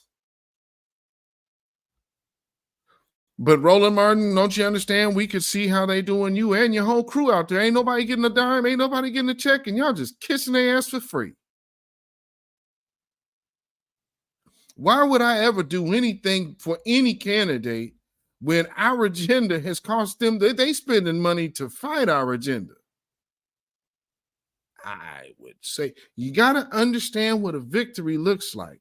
If I can say I'm going to make you spend this budget and we watch you spend $200 million, there's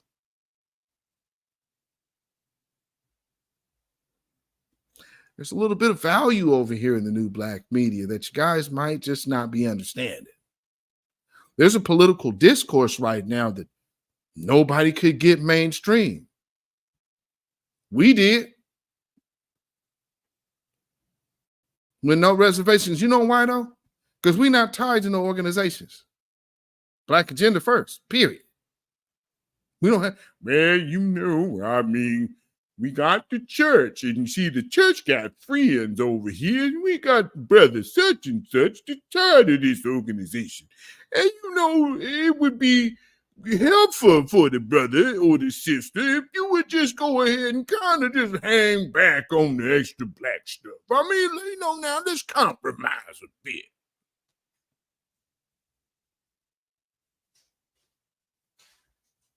No. Compromise is what has gotten us here, gotten us down this weary road to nowhere other than the bottom. And we've been here long enough. Enough is enough. And for those of you who are not of our lineage, who are having a hard time coping and understanding, we don't give a shit. So let me first start with this guy. Because for all of you tethers who are still hung out, thank you for tuning in. You know, I'm sure, especially you think tank individuals, I mean, you got to know Like, what are you following me for? And all of you people that are still tied to these Democratic think tanks and media corporations.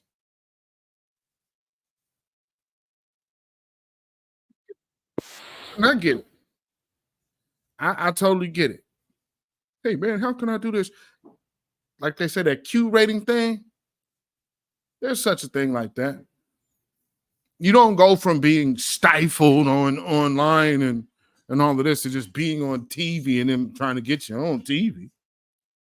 You can get anybody. But somebody that, you know, is actually saying something and people want to say, hey, that's good. Then you'll be back. But again, if that was what the route I was trying to go, that also ties you and binds you as well. So walking and navigating this path, look at what we've accomplished. Again, grassroots, give yourselves a round of applause. Without you, this movement would be motionless. And then we wouldn't have whiny crying tethers crying about who we are and about our stances now. But since it's happening, let's give them their moment.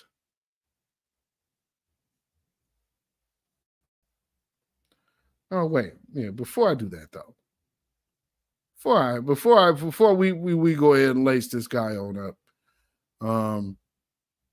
If you are tuning in, this is your first time. If you are watching on X right now, come over here to the YouTube channel. That's beatzillapdx official.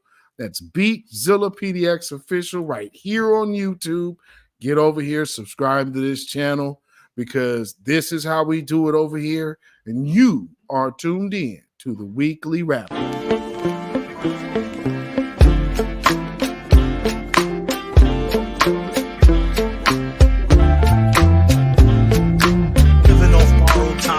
Tick faster.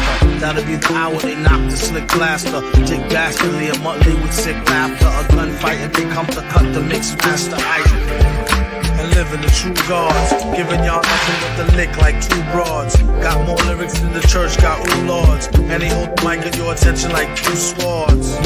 Or you the one with two blades on it. Hey you, don't touch the mic like it's AIDS on it. So tonight we are closing out with this particular video because we always have somebody that has something to say to us about our delineation. So first, let me say, salute to Yvette Carnell for having that, hosting that event. It's always, and nobody has to get along personally. But it's important that all of these different opportunities to make sure our agenda is in the wind. I'm cool with. You know what I'm saying? Because this ain't no sprint. It is a marathon, and gotta keep steady at it. However, those of us, we understand that not everybody in the same position, and they've already reserved themselves to an excuse for fleeing.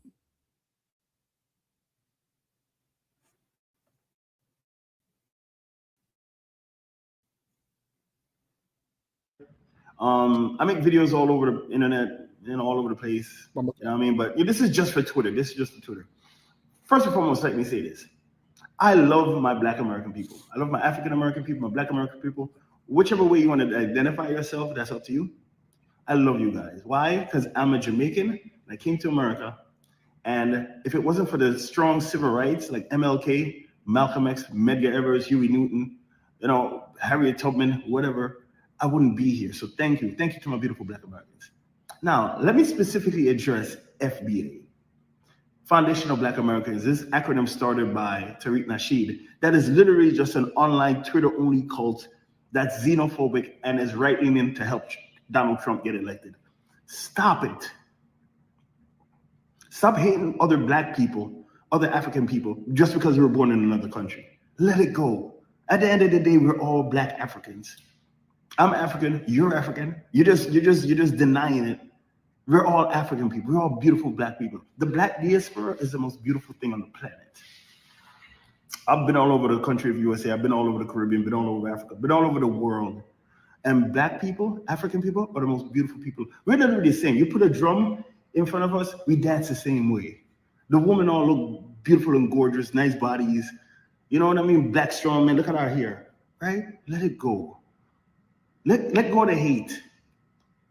You're African, just like me. You're not Native American. You're African, just like me, but you're born in America. Love each other. Love each other, okay? Thank you. I'm not going to take too much time. This is just for Twitter. I'm going to go back to work, but I just wanted to say, let go of the hate, right? Big up all black people worldwide. Big up all African people. Let's all build and connect. Stop the division. This goes to some of them South Africans that hate Nigerians too. Black people, let's all get together and build. At the end of the day, we're all African, right? So big up. FBA, let it go. Stop being an online Twitter cult. That's only on Twitter. Let it go. Big up black people, right? Okay. Okay, so I'll start here.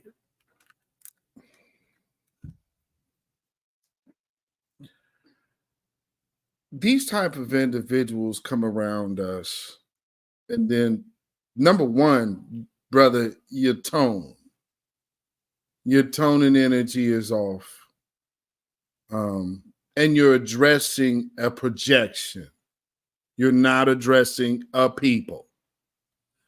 A cult is not a lineage.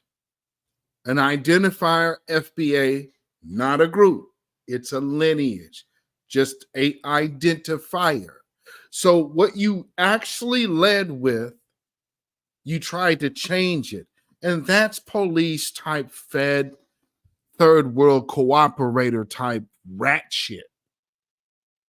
Because you already identified that everybody was of the same lineage. So how then did you turn around and double back and single out one particular group of the same lineage? And let me correct you about your understanding of civil rights. Strong civil rights. Harriet Tubman was not part of civil rights. Huey Newton was not part of civil rights.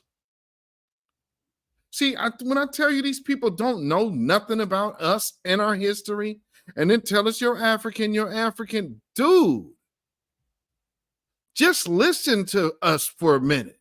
We know who the hell we are. Y'all birthday's January 1st for a lot of you. We're not in that position. We're not in the same boat as you. Some of us know our family history going back 200 years. In this land. What are you talking about? Y'all a bunch of weirdos. And you come over here, now stop the hate. What are you talking about? No one's hating on you. We don't have time to hate on you. Let me go back to my first point when I first originally started. We're too busy being over here being great, moving in our own space. Because at the end of the day, we're the only ones getting something popping. This is our agenda that's out here, not yours. It's our music out there that now y'all trying to latch on to before something else is moving, not yours. And listen, Burna Boy, has that ran its course already? You guys have tried to get this, but something else. Me and my wife was in the car listening to Sirius Radio. We was listening to one of the old hip-hop stations the other day. Do you realize that throughout early hip-hop, what is hip-hop very, very closely tied to? Funk. What's Redman's other name that he called himself? Funk Dr. Spock.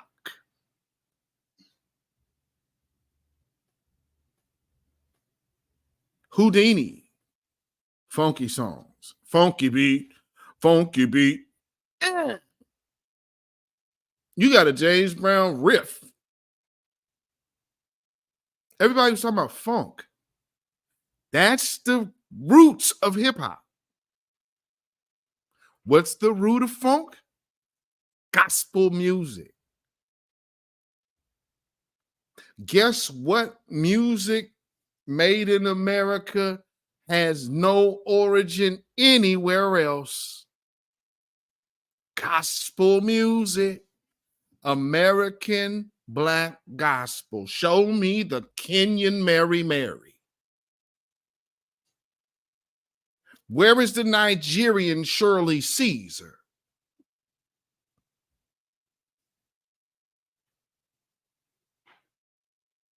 Maybe you can muster up a Clark sisters from Ghana.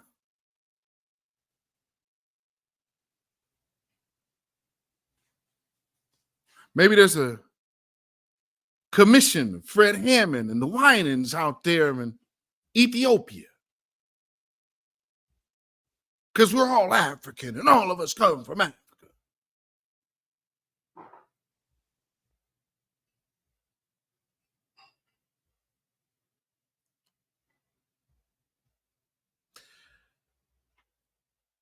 I'm of the age to understand, ain't gonna play Sun City.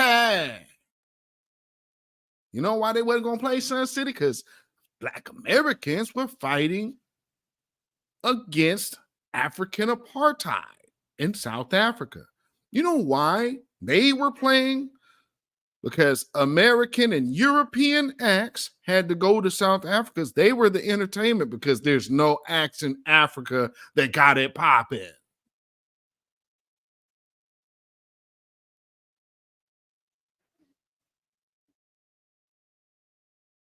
Come on now. What are we talking about? So, you know, when I remember our spaces, they was trying to tell us that the jazz was started coming from the Congo. Jazz coming from the Congo. No, it don't. All of these are Black American music for art forms. Period. And before, but you guys got this from us, man. Let me tell you something. You know what they were singing down there in the Caribbean in Jamaica? They were singing doo-wop. So they was copying what was going on here. They wasn't doing no reggae. That's not no old form down there. These people saying they're imaginary creations. But I guess when you come from the people who ain't creating nothing, I guess that's what y'all used to doing, is jumping on and latching on to other people's creations. But let me tell you something about this banner called New Black Media and how it has become a household name.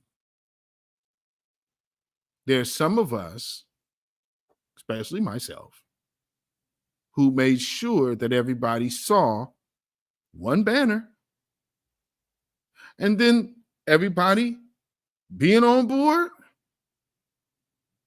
formed together like Voltron, and the rest is history.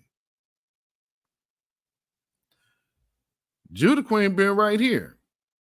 Judah Queen can see a lot that's tell you a lot that has happened over these last few years. But you best be clear. There's a reason why I'm respected. And again, I know there's a lot of haters out here because you hate Tariq Nasheed so much.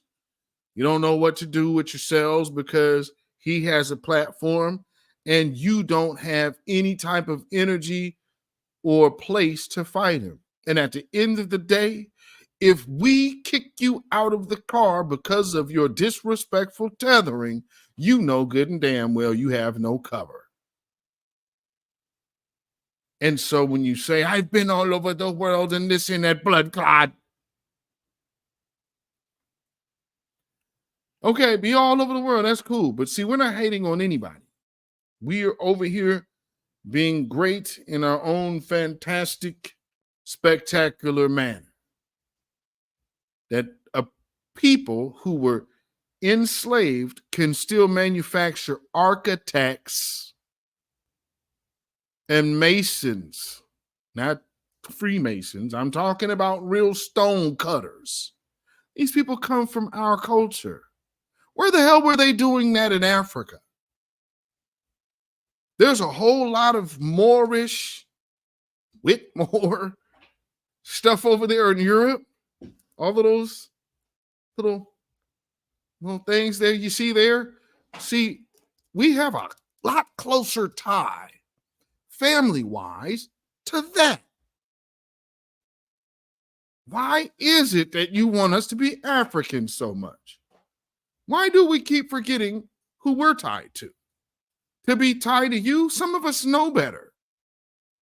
So for those of us who know what our history is, let's talk about the European part first before we get to Africa. Because there's some business that we have there too, right? If you guys know so much about our history, because you tell us what we don't know. It's funny, I don't see nobody stepping up for them challenges, though. I see this often. Y'all make these random videos, but you'll never put that mess to the test. We've held spaces. We've offered you to come up with this spiel. None of you do. This is comical at this point, but I guess this is your last-ditch effort because, like he just said, I came to this country. Quit your whining and quit your lying. You're fearful for being deported. That's all this is. You know, so family, understand what the truth is. When you hear, you hate us, and why do you hate us? That's a person that is fearing deportation. They don't know how to relate to you on any other level. So now to be some kind of sad story. Yeah, I just hate us. Why do you hate us? Why are you so xenophobic? Oh, that's good. Call us a name that they using. Where'd you get that from? See, now you're starting to hear words and verbiage coming out of like these little amnesty groups, these nonprofit amnesty groups. They come in there, repeat that stuff in your space and in front of y'all and on your timelines. Yeah, that's all because they're afraid of being deported. And you know what the hell we say here at the beatzillapdx official show. Hashtag fire up the jet. Tired of this disrespectful mess. So in conclusion,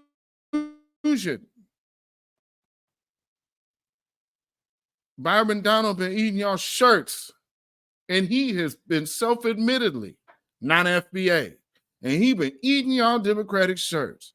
Y'all keep bringing him on CNN. He lighting y'all ass up on CNN. Don't know why y'all keep doing it to yourselves, but whatever. But there was some other mess that I ended up catching that this dude right here, and this is the last video I'm playing for tonight. This dude really takes the cake for me. I mean, enough is enough. This dude's a jackass. Let's hear what he says. It's incredible how we are kind of living sometimes in a parallel shadow world, which is crazy because we've always been the largest ethnic group in America. We're the oldest ethnic group after indigenous people, and yet we're... No, the hell you're not. You are an immigrant, sir. How can you possibly be the second oldest group of Americans?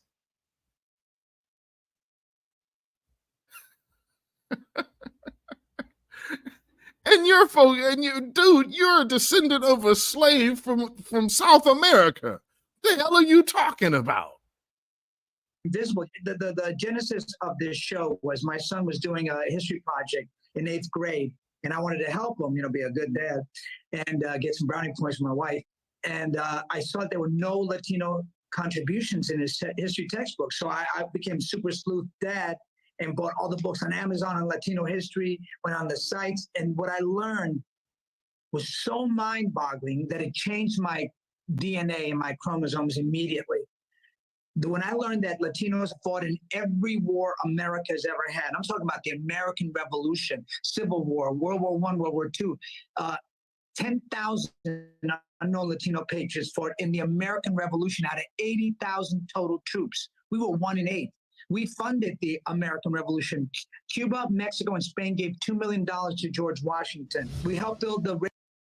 Cuba, Mexico, and Spain.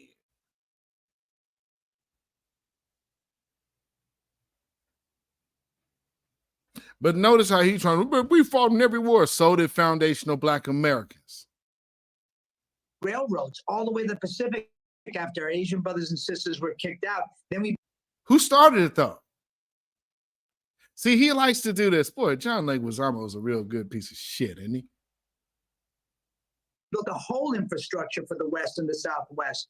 No, the hell you didn't. The sad parts, where from 1830 to 1930, 6,000 Latinos were lynched, burned alive, and shot. Then we were massacred. We were redlined. We were segregated. We were... The hell is he talking about? And see how he's trying to be real loose with it. Latino. Experimented on our women, were sterilized unbeknownst to them. John Leguizamo, you are literally telling Black history of America. This is Black history, dude.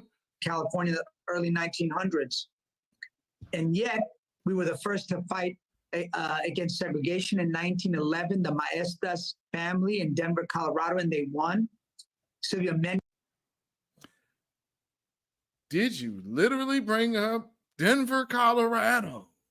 You lying bastard.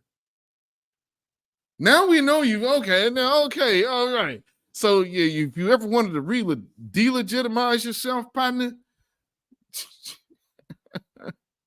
there's a few locations in the United States that you probably should not mention, and Denver, Colorado was one of them. John Leguizamo, you're a lying bastard, man.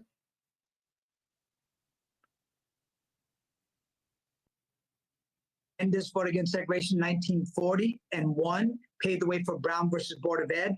We made... What the hell is he talking about? We're at the biggest inflection. After all that oppression and tragedy, we contribute $3.6 trillion to the GDP yearly. If we were our own economic nation, we'd be the 5th largest nation in the world. Bigger than India, bigger than England, bigger than France, bigger than Brazil. You're not a damn nation because Latino is not a nationality. You're multiple poor-ass countries. What are you talking about? And you're Cuban. You're from probably the richest of those countries. So what the hell are you talking about? Latinos were here and you were not. Stop it. And he let him tell it. Martin Luther King was Mexican. I mean, Jesus Christ, dude.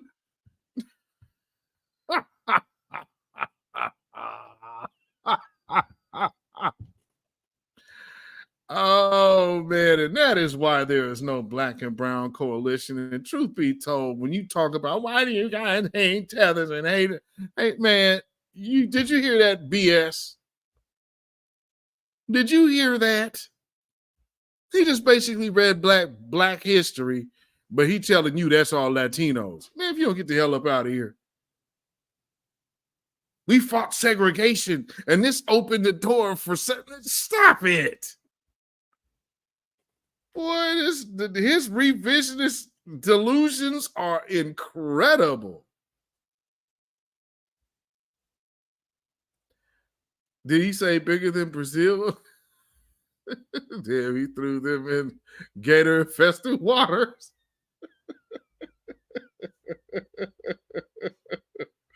John Leguizamo, man, I think he's losing it. I think he's losing. You got to be. And what's so funny though, when he got up to the when he was on MSNBC, when he was up there talking about how if the Latinos ain't getting represented or whatever, and they need to talk to the Latinos like they need to be talking to the base.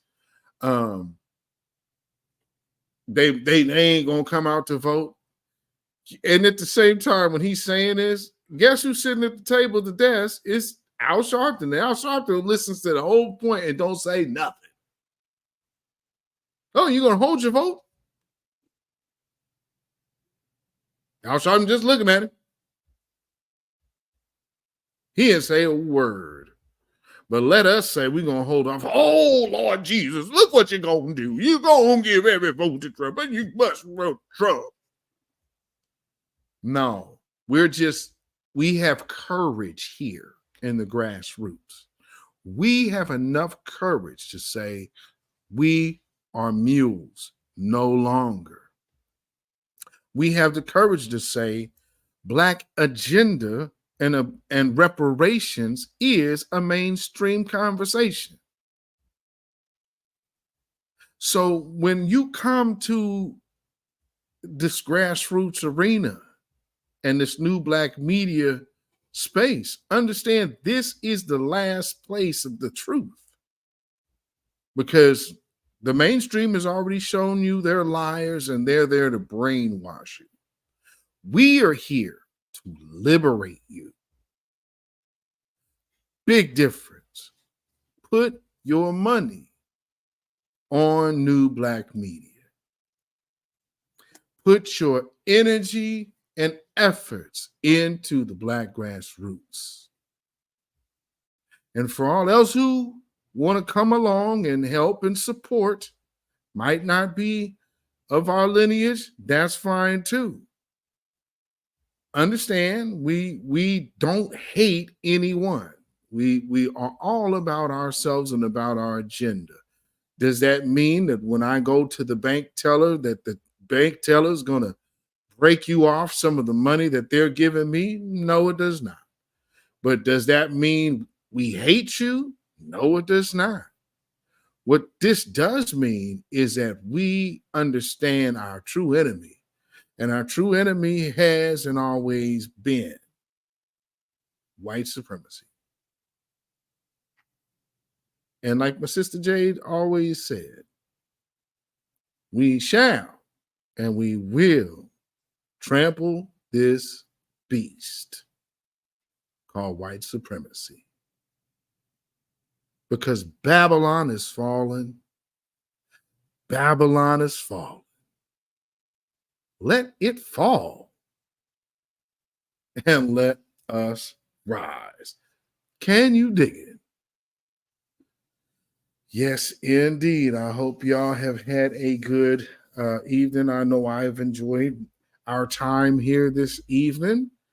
Y'all, and you know what?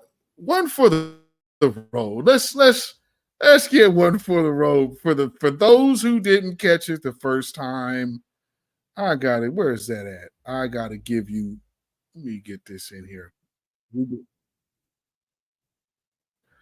Because this is just too freaking classic. Because when people tell you, oh, she's not doing this and she's not doing that, and she ain't never said that she was one of, I keep telling y'all, this woman has cosplayed foundational Black Americans to the point to where they're calling her dad an African American. And the reason why they've been doing all of that is because they are con artists. Con artists. It's a shame. But in closing, for all of you who don't understand, well, she's a Jamaican, not an African American. That's not hatred to call her out on it. And here's the thing, using our identity and then doing counterproductive things to our community is not okay and will not be accepted. You won't look to us as, well, I should just have your support. No, you won't. No, you shall not. And so one more time for the road. 38-year-old Kamala Harris came out of nowhere and was swept into office as San Francisco's district attorney. And as she did, she made history. She is the first woman ever to be the city's top prosecutor. And she is the first African-American in such a job ever in the state of California. Just following in big footprint, she says. My mother. and many others before me. I'll tell you on the subject of my mother, and I keep saying this, but it's true. She said, just since we were young, you may be the first to do many things, but make sure you're not the last. Kamala Harris was born in Oakland, raised in Berkeley. Her parents were both professors involved in the civil rights movement. Her father African American, her mother Eastern Indian. Her name means lotus flower in Hindu. She worked for a time for the man she beat, Terrence Hallinan, most recently for the city attorney. She was virtually unknown when she entered the race earlier this year. Opponents tried to capitalize on the fact that she had once been Willie Brown's girlfriend, tried to taint her as part of what they called the Willie Brown machine. It didn't stick. She is determined and energetic, as this campaign has shown. She is very smart, and she is sensitive and personable. Her politics decidedly liberal, though she ran to the right of Hallinan, who could be the most liberal DA in America. Both are against the death penalty, support medical marijuana, want juveniles steered away from adult courts except in the most serious cases. She went after Hallinan on his low conviction rate. Kamala Harris has said that her conviction rate is going to be higher. We have about 25,000 cases a year, and so it'll be interesting to see how she proposes to do that without destroying any of the diversion programs which allows a person to participate in counseling in lieu of jail. Most important things don't come easy, so it's not going to be a cakewalk. There's a lot of work to do. Kamala Harris starts her new work January 8th. Mike Sugarman, CBS 5 Eyewitness News.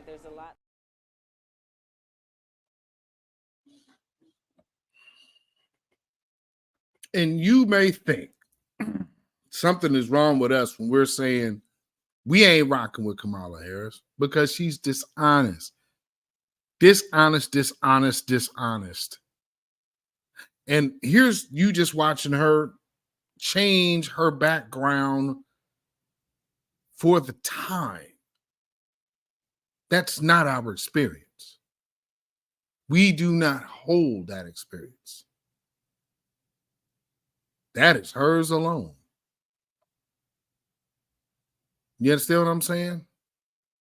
And like she said, her mother raised her to be, knew she was raising two black and strong women. I don't know what strong black women, stop. But understand all of this, all of the different freedom and all of this. Yeah, this is cosplaying, acting. And if you think we don't see it as acting, I speak for myself. beatzillapdx official. The beatzillapdx official show. Those of you in the chat. The grassroots. The voices of new black media. I think it's safe to say I speak for all parties involved when we proudly dedicate this song to you. Get up off of that cocaine and get up off of that crack. Get yourself together and get your mind back. Can't you see for yourself what Democrats have done?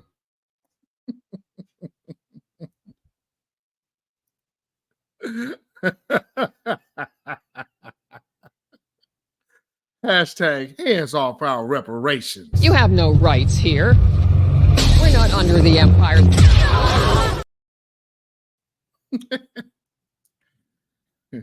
So with that being said, family, you can follow me on Facebook, Instagram, and Twitter at beatzillapdx. You can email me at ourrealtruth@gmail.com. And if you feel so inclined to put some money in the bucket, like Faith Speaks Life did, thank you, Faith Speaks Life, for the CashApp donation. I appreciate that. Peace, power, blessings, and protection be upon you and yours. And if you would like to join Faith Speaks Life, you can do so at $beatzillapdx. That's CashApp, $beatzillapdx. And we also have PayPal, which is Zilla Music. That is ZILLAMUZAK at PayPal. And with that being said, now let me so here so I can see a little better. Let me go ahead and shout out my members real quick before we get out of here. So, roll call, starting with Black Anthem in the building. Yes, indeed. And then dark skinned brother. We have Moonrise. We got We Next, aka dark skinned brother. Cult-like personality.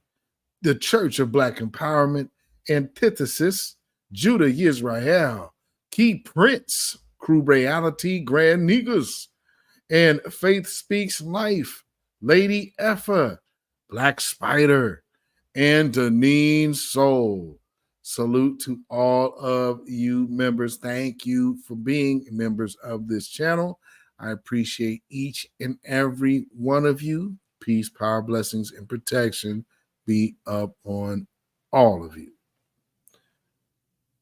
And so with that being said, we are about out of here. But always remember, we like to leave you with some information from the elders, because some of you watching right now, especially on X, might know, well, man, I hear what you're saying, but there's people around me that might not understand. Well, let me help you out and give you a tasty tidbit from our now gone on to glory elder icon. Good evening, Dr. Clark. I really would like you to tell me what's the best way to handle an African American that gets in the way of the liberation of African Americans. I believe in this unity, and I'd love to love all of them, embrace them. Please tell me how to do it strategically. Put space between you. Don't try to reform him. Give him the information, hope that he will use it. If he don't use it, then don't waste time letting him obstruct the movement. People who don't believe in themselves can't believe in you. They can't help you. It's heartbreaking to know that there are some of us we have to write off so the rest of us can survive.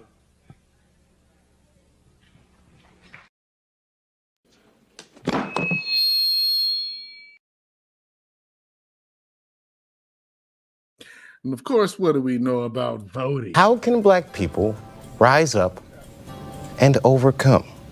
Get out and vote? That is incorrect.